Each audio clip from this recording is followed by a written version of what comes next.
തേ ബ്രഹ്മ തദ്വിദുഃ കൃഷ്ണം അധ്യാത്മം കർമ്മ ചാഖിലം. ഹരേ കൃഷ്ണ. ഹരേ കൃഷ്ണ. വാർദ്ധക്യത്തിൽ നിന്നും മൃത്യുവിൽ നിന്നും മോചനം നേടാൻ പ്രയത്നിക്കുന്ന ബുദ്ധിമാന്മാർ ഭക്തിഭരിതമായ സേവനത്താൽ എന്നെ ആശ്രയിക്കുന്നു.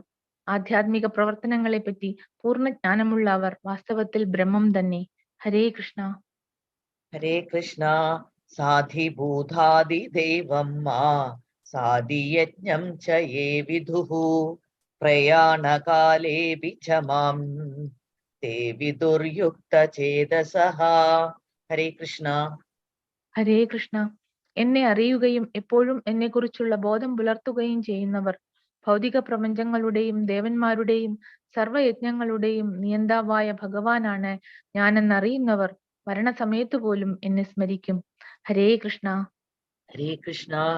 ഓം തത്സത് ഇതി ശ്രീ മഹാഭാരതേ സദസ്സഹസ്രയാം സംഹിതായാം വൈയസികം ഭീഷ്മപർവാണി ശ്രീമദ് ഭഗവദ്ഗീതാസു ഉപനിഷത്സു ബ്രഹ്മവിദ്യായാം യോഗശാസ്ത്രേ ശ്രീകൃഷ്ണാർജുന സംവാദേ ജ്ഞാനവിജ്ഞാനനാമോ യോഗഃ അധഃ സപ്തമോऽധ്യായഃ. ഹരിഃ ഓം. ഹരേ കൃഷ്ണ. ഹരേ കൃഷ്ണ. മാതാജി അത് വായിച്ചോളൂ. ജ്ഞാനവിജ്ഞാന യോഗം എന്ന ലാസ്റ്റ്. ഹരേ കൃഷ്ണ.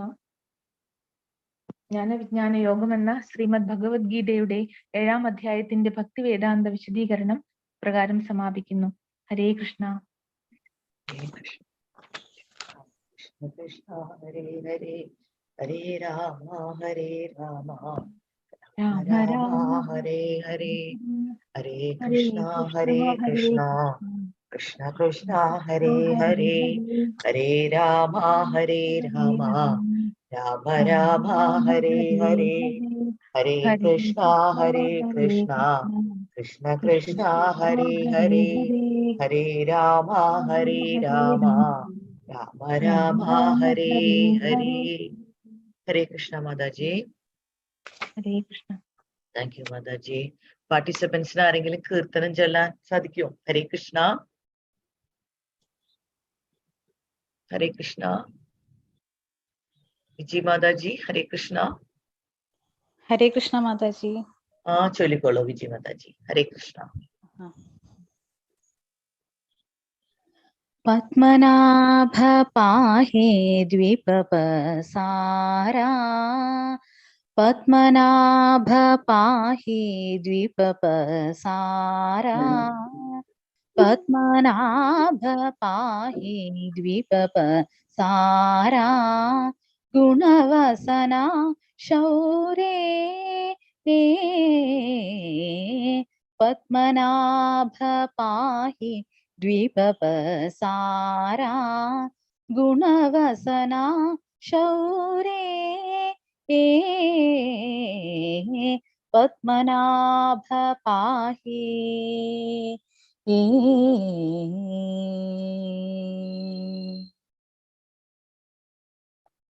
സാത്മകലിത മുനി മാനസ പങ്കജാ സാത്മകലിത മുനി മാനസ പങ്കജാ സാത്മകലിത മുനി മാനസ പങ്കജാ സകല ഭുവന പരി പാലനലോലോപ സകല ഭുവന പരി പാലനലോലോപ സകല ഭുവന പരി പാലനലോലോപ സകല ഭുവന പരി പാലനലോലോപ പത്മനാഭ പാഹി ദ്വിപപസാരാ ഗുണവസന ശൗരേ പത്മനാഭ പാഹി.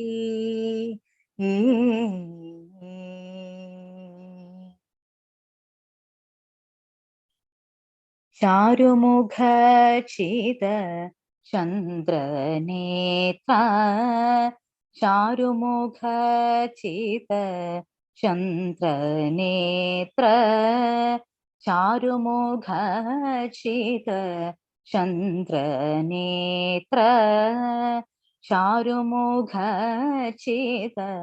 चन्द्रनेत्र परिलसित करुणा सान्द्रा चारुमुखचित चन्द्रनेत्र परिलसित करुणा सान्द्रा भूरिकोपहत गलधनुजेन्द्रा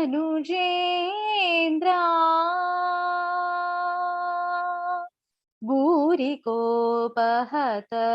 गलधनुजेन्द्रा भूरिकोपहत गलधनुजेन्द्रा पावनचरिता श्रीरामचन्द्र पावनचरिता श्रीरामचन्द्र पावनचरिता श्रीरामचन्द्र पावनचरिता श्रीरामचन्द्र पद्मनाभ पाहि द्वीपपसारा गुणवसना शौरे पद्मनाभ पाहि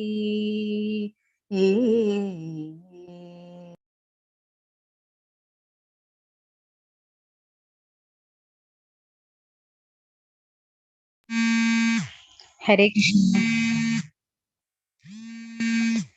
हरे कृष्णा माताजी।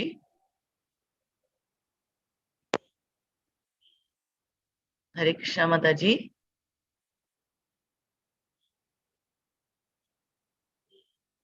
विजय माताजी हरे कृष्णा।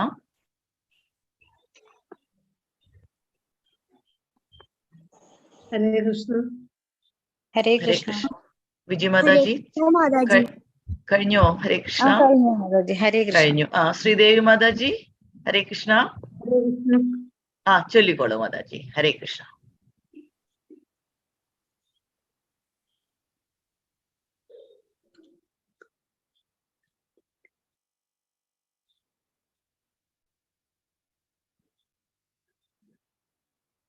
കീർത്തനമാണോ? ഹരേ കൃഷ്ണ മാതാജി. കീർത്തനം ചൊല്ലാനാണോ? കീർത്തനം ചൊല്ലാൻ.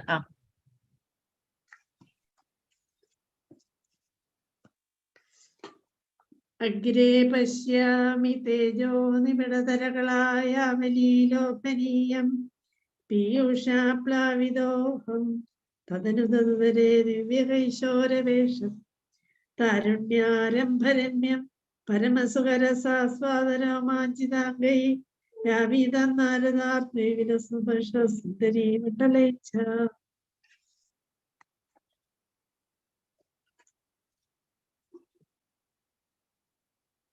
ഹരേ കൃഷ്ണ.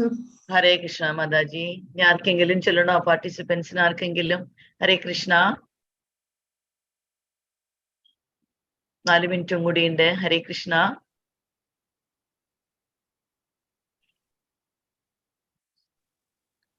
ഹരേ കൃഷ്ണ. ഹരേ കൃഷ്ണ. ശ്രീകല മാതാജി ചൊല്ലിക്കോളൂ. ഹരേ Krishna.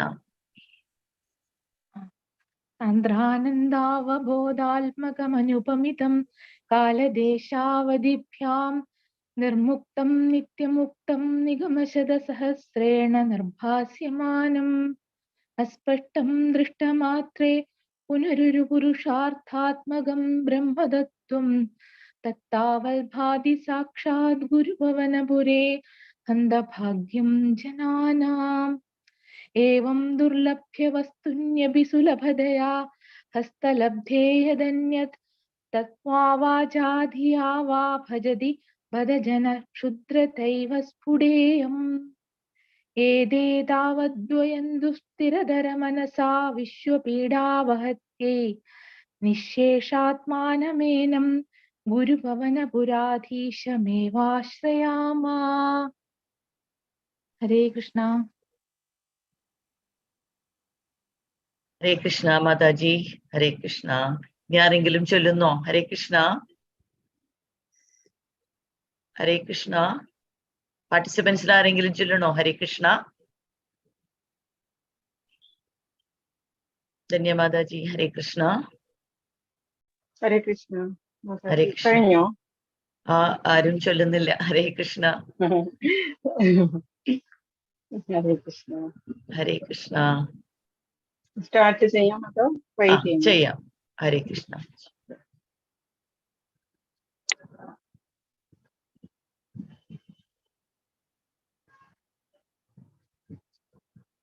Hare Krishna. Hare Krishna. Thank you everybody.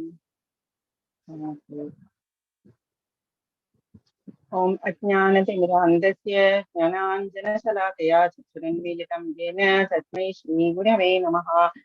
He Krishna Karuna Sindhu Deenabandhu Jagatpati Gopesha Gopika Kanta Radha Kanta Namostude Sapta Kanjana Gauryangi Radhe Vrindavaneshwari Vrishabhana Sute Devi Pranamami Haripriye. Namo Vishnu Padaya Krishna Krishnaya Bhutale Srimate Bhaktivedanta Swamin Iti Namine. Namaste Saraswati Devi Gauravani Pracharine Nirvishesha Shunyavadi Paschatya Deshatarine. Jai Shri Krishna Chaitanya Prabhu Nityananda Shri Advaita Gadadhara Shri Vasadi Gaura Bhaktavrinda. Hare Krishna Krishna Krishna Hare Hare Hare Rama Rama Rama Hare Hare. Hare Krishna Krishna Krishna Hare Hare Hare Rama Rama Rama Hare Hare. Hare Krishna Krishna Krishna Hare Hare Hare Rama Rama Rama Hare Hare. Hare Krishna Krishna Krishna Hare Hare Hare Rama Rama Rama Hare Hare. Hare Krishna Krishna Krishna Hare Hare Hare Rama Rama Rama Hare Hare. Hare Krishna Krishna Krishna Hare Hare Hare Rama Rama Rama Hare Hare. Hare Krishna Krishna Krishna Hare Hare Hare Rama Rama Rama Hare Hare. Hare Krishna Krishna Krishna Hare Hare Hare Rama Rama Rama Hare Hare. Hare Krishna Krishna Krishna Hare Hare Hare Rama Rama Rama Hare Hare. Mukam karoti vachalam pantham langayate girim yatprapadamaham vande paramanandamasavam. Om Shri Krishna Paramatmane Namaha. Om Shri Krishna Paramatmane Namaha. Om Shri Krishna Paramatmane Namaha. Nama Om Vishnupadaya Krishna Pristhaya Bhutale Srimate Bhakti Vedanta Swami Niti Namine. Namaste Saraswati Devi Gauravani Pracharine Nirvishesha Shunyavadi Paschatya Deshatarine.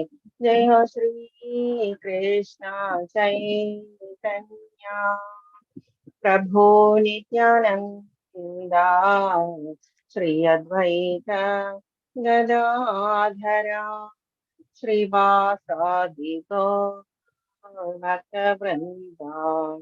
Hare Krishna Krishna Krishna Hare Hare Hare Rama Rama Rama Rama Hare Hare. Hare Krishna Krishna Krishna Krishna Hare Hare. Hare Rama Rama Rama Rama Hare Hare. Hare Krishna Krishna Krishna Krishna Hare Hare. Hare Rama Hare Rama, Rama Rama, Hare Hare, Hare Krishna, Hare Krishna, Krishna Krishna, Hare Hare, Hare Rama, Hare Rama, Rama Rama, Hare Hare, Hare Krishna, Hare Krishna, Krishna Krishna, Hare Hare, Hare Rama, Hare Rama, Rama Rama, Hare Hare, Hare Krishna, Hare Krishna, Krishna Krishna, Hare Hare, Hare Rama, Hare Rama, Rama Rama, Hare Hare, Hare Krishna, Hare Krishna, Krishna Krishna, Hare Hare, Hare Rama, Hare Rama, Rama Rama, Hare Hare. Hare Krishna, everybody. Hare Krishna. Hare Krishna, Hare Mataji. Krishna. Hare Krishna. Hare Krishna.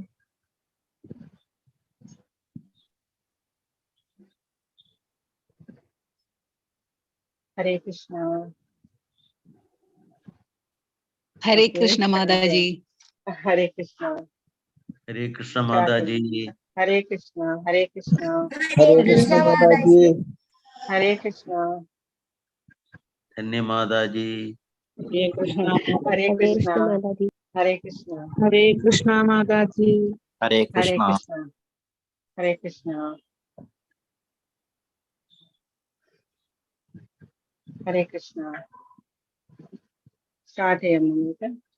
ആദ്യം നമുക്ക് ശ്രീല പ്രഭുപാദരുടെയും നമ്മളിഷ്ടദാസ് പ്രഭുവിന്റെയും ഭഗവാന്റെയും പാദങ്ങളിൽ നമസ്കരിച്ച് നമുക്ക് start ചെയ്യാം. ഇന്ന് 7ാമത്തെ ദിവസം 6 chapters നമ്മൾ cover ചെയ്ത് കഴിഞ്ഞു. ഏകദേശം എല്ലാവർക്കും അതിന്റെ ഒരു ജസ്റ്റ് ഇൻട്രൊഡക്ഷൻ ആയിട്ട് കുറച്ചെങ്കിലും ഒരു സമ്മറി മനസ്സിലായിട്ടുണ്ടാവുമെന്ന് വിചാരിക്കുന്നു. മനസ്സിലാവാത്തത് ചോദിക്കുക. സെക്കൻഡ് ലെവലിൽ പോകുമ്പോൾ നമ്മൾ ഓരോ ശ്ലോകങ്ങളായിട്ട് എല്ലാ ശ്ലോകങ്ങളും പഠിക്കും. നമ്മള് ആ സമയത്ത് നമ്മൾ കുറച്ച് ഫിലോസഫിക്കൽ ആയിട്ടായിരിക്കും പഠിക്കുന്നത്. നമ്മളിപ്പോഴാണെങ്കിൽ കുറച്ചൊരു ബേസ് ഒന്നും അറിയില്ല എന്നുള്ള രീതിയിലാണ് നമ്മളിപ്പോ പഠിച്ചുകൊണ്ട് വരുന്നത്. അപ്പം സെക്കൻഡ് ലെവൽ ആകുമ്പോൾ കുറച്ചും കൂടി സീരിയസ് ആകും. ഭാവാർത്ഥം പഠിക്കും. നമ്മള് ശ്രീല പ്രഭുപാദയൊക്കെ പറഞ്ഞു തന്നിട്ടുള്ള കുറെ അനാലജീസ് എക്സാമ്പിൾസ് ഒക്കെ ഉണ്ട്. അതൊക്കെ കവർ ചെയ്യും നമ്മള്. പിന്നെ നമ്മളുടെ ബാക്കിയുള്ള ഇസ്കോൺ ബുക്സ് ഉണ്ട്. Nectar of instructions, nectar of devotion, ഈശോപനിഷത്ത്, അതുപോലെയുള്ള ബുക്സ് ഒക്കെ നമ്മൾ കവർ ചെയ്യുന്നു. അപ്പൊ ഇപ്പൊ ഫസ്റ്റ് ലെവലാണ് നമ്മള്. ജസ്റ്റ് നഴ്സറി ലെവൽ എന്ന് നമ്മൾക്ക് പറയാം. ജസ്റ്റ് നമ്മൾ എന്തൊക്കെയാണ് ഭഗവത്ഗീതയിൽ എന്താണ് പറഞ്ഞിരിക്കുന്നത്, ഓരോ ലെസന്റെയും ചാപ്റ്റേഴ്സിന്റെ പേരുകളൊക്കെ ഒന്ന് നോക്കി വെക്കുക, പഠിച്ചു വെക്കുക. നമ്മൾക്ക് അറിയണം നമ്മുടെ സ്ക്രിപ്ചേഴ്സിൽ എന്തൊക്കെയാണ് എഴുതിയിരിക്കുന്നത്. നമ്മൾ മസ്റ്റ് ആയിട്ട് മനസ്സിലാക്കി വെക്കണം. ഓരോ ലെസൺസിൽ ഇമ്പോർട്ടന്റ് ആയിട്ടുള്ളത് എന്തൊക്കെയാണ് എന്നുള്ള പോയിന്റ്സ് നമ്മളൊന്ന് കവർ ചെയ്ത് വെക്കണം. നമ്മൾ ഇമ്പോർട്ടന്റ് ആയിട്ടുള്ളതാണ് എടുക്കുന്നത്. എല്ലാ ശ്ലോകങ്ങളും ഇമ്പോർട്ടന്റ് തന്നെയാണ് ഭഗവത്ഗീതയില്. എന്നാലും നമ്മൾ അതിൽ നിന്ന് ഒരു സമ്മറി ആയിട്ട് നമ്മൾ ഒരു ലെസണിൽ ഭഗവാൻ എന്താണ് ഉദ്ദേശിച്ചിരിക്കുന്നത് എന്നുള്ളതാണ് നമ്മളിവിടെ ഫസ്റ്റ് ലെവലിൽ എടുക്കുന്നത്. ഇന്ന് നമ്മൾ ഭക്തി യോഗം സ്റ്റാർട്ട് ചെയ്യാണ്. വളരെ സ്വീറ്റ് ആയിട്ടുള്ള 6 ലെസൺസ് ആണ് ഇനി നമ്മൾ മുൻപിൽ. ഭഗവാൻ ആരാണ്, നമ്മളും ഭഗവാനുമായിട്ടുള്ള കണക്ഷൻ എന്ന് പറയുന്നത് വളരെയധികം സ്ട്രെങ്തൻ ചെയ്യാനായിട്ട് നമുക്ക് ഭക്തി യോഗം എന്ന് പറയുന്ന 6 ലെസൺസ് നമ്മളെ വളരെയധികം ഹെൽപ്പ് ചെയ്യും. ആദ്യം നമ്മൾ കർമ്മയോഗം പഠിച്ചു. കർമ്മയോഗത്തിലൂടെ നമ്മൾ എങ്ങനെയാണ് നമ്മളുടെ കർമ്മം എങ്ങനെയാണ് ഭഗവാന്റെ കാലത്തിൽ സറണ്ടർ ചെയ്തുകൊണ്ട് നമ്മൾ എങ്ങനെയാണ് ഭഗവാനുമായിട്ട് കണക്ട് ആവുക എന്ന് നമ്മൾ കണ്ടു. അതിൽ ഒരു പോയിന്റ് ഞാൻ പറയാൻ വിട്ടുപോയത് ആക്ഷൻ ഇൻ ഇൻആക്ഷൻ, ഇൻആക്ഷൻ ഇൻ ആക്ഷൻ എന്ന് പറയുന്ന ഒരു പോയിന്റ് ഉണ്ടായിരുന്നു 4th ലെസണിൽ. അതിന് വിട്ടുപോയതാണ്. അത് നമ്മൾ ഇതിൽ എടുത്തിട്ടില്ലായിരുന്നു. അപ്പം ആക്ഷൻ ഇൻ ഇൻആക്ഷൻ എന്ന് പറഞ്ഞാൽ എന്താണത്? ആക്ഷൻ എന്ന് പറഞ്ഞാൽ നമ്മൾ ചെയ്യുന്ന പ്രവൃത്തികളിൽ ഇൻആക്ഷൻ വരുമ്പോഴാണ് നമ്മൾ നിഷ്കാമ കർമ്മമായിട്ട് മാറുന്നത്. അതിന് എക്സാമ്പിൾ ആണ് ധ്രുവ മഹാരാജാവ്, പ്രഹ്ലാദൻ പോലെയുള്ള, അംബരീഷ മഹാരാജാവ്, അതുപോലെയുള്ളവരൊക്കെ ആക്ഷൻ എന്ന് പറഞ്ഞാൽ രാജ്യം ഭരിച്ചിട്ടുണ്ടായിരുന്നു. ശ്രീരാമചന്ദ്രനും കൃഷ്ണനും എല്ലാവരും രാജ്യം ഭരിച്ചിട്ടുണ്ടായിരുന്നു. അവര് പക്ഷേ ഇൻആക്ഷൻ, അവർക്ക് അറ്റാച്ച്ഡ് അല്ലായിരുന്നു, മനസ്സുകൊണ്ട് അവര് ഡിറ്റാച്ച്ഡ് ആയിരുന്നു ഇതിലൊക്കെ. അതുകൊണ്ട് അവർക്ക് അതിന്റെ പാപഫലങ്ങളൊന്നും ബാധിക്കുന്നില്ല. ഇൻആക്ഷൻ ആണെങ്കിലോ അത് വളരെ മോശമായിട്ടുള്ള കാര്യമാണ്. ഇപ്പൊ നമ്മള് ഒരു സന്യാസി ഇൻആക്ഷൻ ആയിട്ട് ഇരിക്കുന്നു, ജസ്റ്റ് തപസ് ചെയ്തുകൊണ്ടോ അല്ലെങ്കിൽ ജപം ചെയ്തുകൊണ്ടിരിക്കുന്നു, ഇൻആക്ഷൻ ആണ്. പക്ഷെ ജപം എന്ന് പറയുന്ന ആ ആക്ഷൻ മാത്രമേ നടക്കുന്നുള്ളൂ എന്നുണ്ടെങ്കിൽ പോലും അയാള് മുൻപിലൂടെ പോകുന്ന ഏതെങ്കിലും കപ്പിളിനെയോ ഫാമിലിയോ ഒക്കെ കണ്ട് അവരെ കുറിച്ചൊക്കെ ആലോചിക്കുന്നതാണ് ഇൻആക്ഷനിൽ ആക്ഷൻ എന്ന് പറയുന്നത്. അത് വളരെ മോശമായിട്ടുള്ള ഒരു സംഭവമാണ്. ഇങ്ങനെ നമ്മൾ ചെയ്യരുത്. എന്തെങ്കിലും ചെയ്യുന്നുണ്ടെങ്കിൽ കോൺസെൻട്രേറ്റ് ചെയ്യുക മനസ്സുകൊണ്ട്. നമ്മൾ ഒരു മണിയാണ് നമ്മൾ ജപിക്കുന്നത് എന്നുണ്ടെങ്കിൽ പോലും അത് മനസ്സുകൊണ്ട് ഭഗവാനെ കണ്ടുകൊണ്ട് ചെയ്യാൻ ശ്രമിക്കുക. ലാസ്റ്റ് മൊമെന്റിൽ നമ്മൾക്ക് അന്തേ നാരായണ സ്മൃതി എന്ന് പറയുന്നത് മാത്രമേ നമ്മൾക്ക് ഉണ്ടാവാൻ പാടുള്ളൂ. നമ്മൾ ജസ്റ്റ് ഉണ്ടാക്കി കൂട്ടിയ സമ്പത്തോ അല്ലെങ്കിൽ റിലേറ്റീവ്സോ അതല്ലെങ്കിൽ ആരെങ്കിലും നമ്മൾക്ക് തന്നിട്ടുള്ള പൊസിഷൻസോ ഒന്നും നമ്മളെ ലാസ്റ്റ് മൊമെന്റിൽ ഹെൽപ്പ് ചെയ്യില്ല. ജന്മം, മൃത്യു, ജരാവ്യാധിയിൽ നിന്ന് രക്ഷപ്പെടാൻ ഇതൊന്നും നമ്മളെ ഹെൽപ്പ് ചെയ്യില്ല. ആകെയുള്ളത് നമ്മൾക്ക് നമ്മളുടെ നാമജപം എന്ന് പറയുന്ന ബാങ്ക് അക്കൗണ്ടിലേക്ക്, ആ അക്കൗണ്ടിലേക്ക് കൂടുതൽ നമ്മൾ കൂട്ടിവെക്കുക എന്നുള്ളത് മാത്രമാണ് നമുക്ക് ചെയ്യാൻ പറ്റുക. ലാസ്റ്റ് മൊമെന്റിൽ ഭഗവാനെ എന്ന് വിളിക്കാൻ നമുക്ക് സാധിക്കണം. ഇനിയും ഇതിനേക്കാളും താഴെയുള്ള ഈ സ്പീഷീസിലേക്ക് നമ്മൾ പോകാൻ ഇടയാകരുത്. അതാണ് നമ്മൾ ചെയ്യേണ്ടത്. അതിന് വേണ്ടിയിട്ടാണ് നമ്മൾ ഭഗവത്ഗീത പഠിക്കാൻ എടുത്തിരിക്കുന്നത്. ഭഗവാൻ നമ്മളെ ചൂസ് ചെയ്തിരിക്കുകയാണ് പഠിക്കാൻ വേണ്ടിയിട്ട്. നമ്മള് ഭഗവാനെ ചൂസ് ചെയ്തതല്ല, ഭഗവാൻ നമ്മളെ ചൂസ് ചെയ്തിരിക്കുകയാണ്. അപ്പം കഴിഞ്ഞ ദിവസങ്ങളിൽ നമ്മൾ കണ്ടു, മനസ്സിനെ കൺട്രോൾ ചെയ്യുക. ഭഗവാൻ വളരെയധികം ഇതിൽ എക്സ്പ്രസ് ചെയ്ത് പറഞ്ഞിട്ടുണ്ട്. മനസ്സിനെ എങ്ങനെയാ കൺട്രോൾ ചെയ്യേണ്ടത്? സെൻസസിനെ ആദ്യം മനസ്സാകുന്ന കടിഞ്ഞാൺ കൊണ്ട് കൺട്രോൾ ചെയ്ത് ബുദ്ധി കൊണ്ട് നമ്മൾ വളരെയധികം ആ ഒരു കോൺസെൻട്രേഷനിൽ നമ്മൾ കൺട്രോൾ ചെയ്യുക. അപ്പൊ നമ്മളുടെ ആത്മാവിനെ ഇതൊന്നും ബാധിക്കാതെ ഇരിക്കും. ഇന്നലെ നമ്മള് അഷ്ടാംഗ യോഗമാണ് പഠിച്ചത്. അഷ്ടാംഗ യോഗത്തിന്റെ 8 സ്റ്റെപ്സ് നമ്മൾ കണ്ടു. ആദ്യം നമ്മൾ പ്രതിജ്ഞ കണ്ടു, ഡൂസ് ആൻഡ് ഡോൺസ് കണ്ടു. അതിനുശേഷം നമ്മളുടെ പോസ്റ്ററിന് ശേഷം നമ്മുടെ പ്രാണായാമ, ബ്രീത്തിങ് ടെക്നിക്സ്, അതിനുശേഷം പ്രത്യാഹാരം, നമ്മളുടെ ഇതെല്ലാം സെൻസസിനെ എല്ലാം വിഡ്രോ ചെയ്യുക എന്ന് കണ്ടു. അതിനുശേഷം നമ്മൾ ഫോക്കസ്ഡ് കോൺസെൻട്രേഷൻ, അതിനുശേഷം മെഡിറ്റേഷൻ കഴിഞ്ഞതിന് ശേഷം സമാധി എന്ന് പറയുന്ന ആ ശാന്തമായ അവസ്ഥ എന്ന് പറയുന്നത്.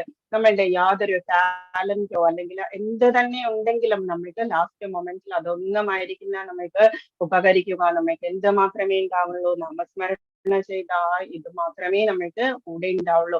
ആ നാമസ്മരണ ചെയ്തുകൊണ്ട് പോകുമ്പോൾ ലാസ്റ്റ് മൊമെന്റ് നമുക്ക് ഭഗവാനെ നിരന്തരമായിട്ട് സ്മരിച്ചുകൊണ്ട് പോകുമ്പോൾ ലാസ്റ്റ് മൊമെന്റിലും നമുക്ക് അതുപോലെ തന്നെ ചെയ്യാൻ സാധിക്കും. നമ്മൾക്ക് ഒരു ശരണവും ഇല്ല എന്ന് പറയുന്ന അവസ്ഥയാണ് എന്താണ് നമ്മള് ലാസ്റ്റ് മൊമെന്റിൽ ഭഗവാനെ എന്ന് വിളിക്കാൻ തോന്നണം എന്നുള്ളത്. അപ്പം ഒരു ദിവസം ഒരു സ്പ്രിംഗ് സീസൺ ആയിരുന്നു. ഭാഗവതത്തിലെ ഇൻട്രൊഡക്ഷനിലെ സ്റ്റോറിയാണ്. അപ്പം സ്പ്രിംഗ് സീസൺ എന്ന് പറഞ്ഞാൽ മഴയൊന്നുമില്ല, നല്ല പ്രശാന്തമായ കാലാവസ്ഥ, പ്ലസന്റ് ആയിട്ടുള്ള കാലാവസ്ഥയാണ്. ആ സമയത്ത് ഭീമസേനൻ വനവാസത്തിലാണ്. വനവാസത്തിന്റെ സമയത്ത് എവിടെയോ പുറത്ത് പോയിട്ട് വരുന്ന വഴിക്ക് ഇങ്ങനെ സന്ധ്യാസമയമായി. സന്ധ്യാസമയത്ത് അവർക്ക് സന്ധ്യാവന്ദനമുണ്ട്, ക്ഷത്രിയർക്കുമുണ്ട്, ചില ക്ഷത്രിയർക്കുമുണ്ട്, പൂണൂലൊക്കെ ഉണ്ട്. അപ്പം അവര് ഈ സന്ധ്യാവന്ദനത്തിന് വേണ്ടിയിട്ട് ഒരു നദിക്കരയിലൂടെ നടന്നു പോവായിരുന്നു. ആചമനത്തിന് വേണ്ടിയിട്ട് വെള്ളം എടുക്കാനായിട്ട് ഇങ്ങനെ ഇറങ്ങുന്ന സമയത്ത് സാധനങ്ങൾ എന്താ ഗതയോ എന്തൊക്കെയാണ് ഉണ്ടായിരുന്നത് അതൊക്കെ താഴെ വെച്ചിട്ട് ഇങ്ങനെ ആചമനത്തിന് വേണ്ടിയിട്ട് താഴെ വെള്ളം എടുക്കാനായിട്ട് ഇറങ്ങിയ സമയത്ത് ഭീമസേനൻ ഒരു കാഴ്ച കണ്ടു. എന്താണ്? ഒരു മാൻപേട, പ്രസവിക്കാറായ മാൻപേട ഓടി വരുന്നു, പേടിച്ചിട്ട് വെപ്രാളം കൊണ്ട് ഓടി വരുന്നു. ആ ഓടി വരുന്ന സമയത്ത് ഭീമസേനൻ നോക്കിയപ്പോഴെന്താ പുറകില് അതിനെ തന്നെ നോക്കിക്കൊണ്ടൊരു സിംഹം അതിനെ ഓടിക്കാനായിട്ട് വരുന്നു.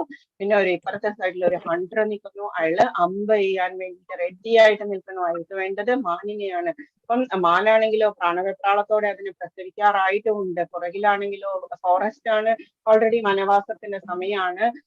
കാലം തെറ്റി വന്ന ഒരു കാട്ടുതീ അവിടെ പടർന്നു പിടിക്കുന്നു. മുൻപിലാണെങ്കിലോ നദിയാണ്.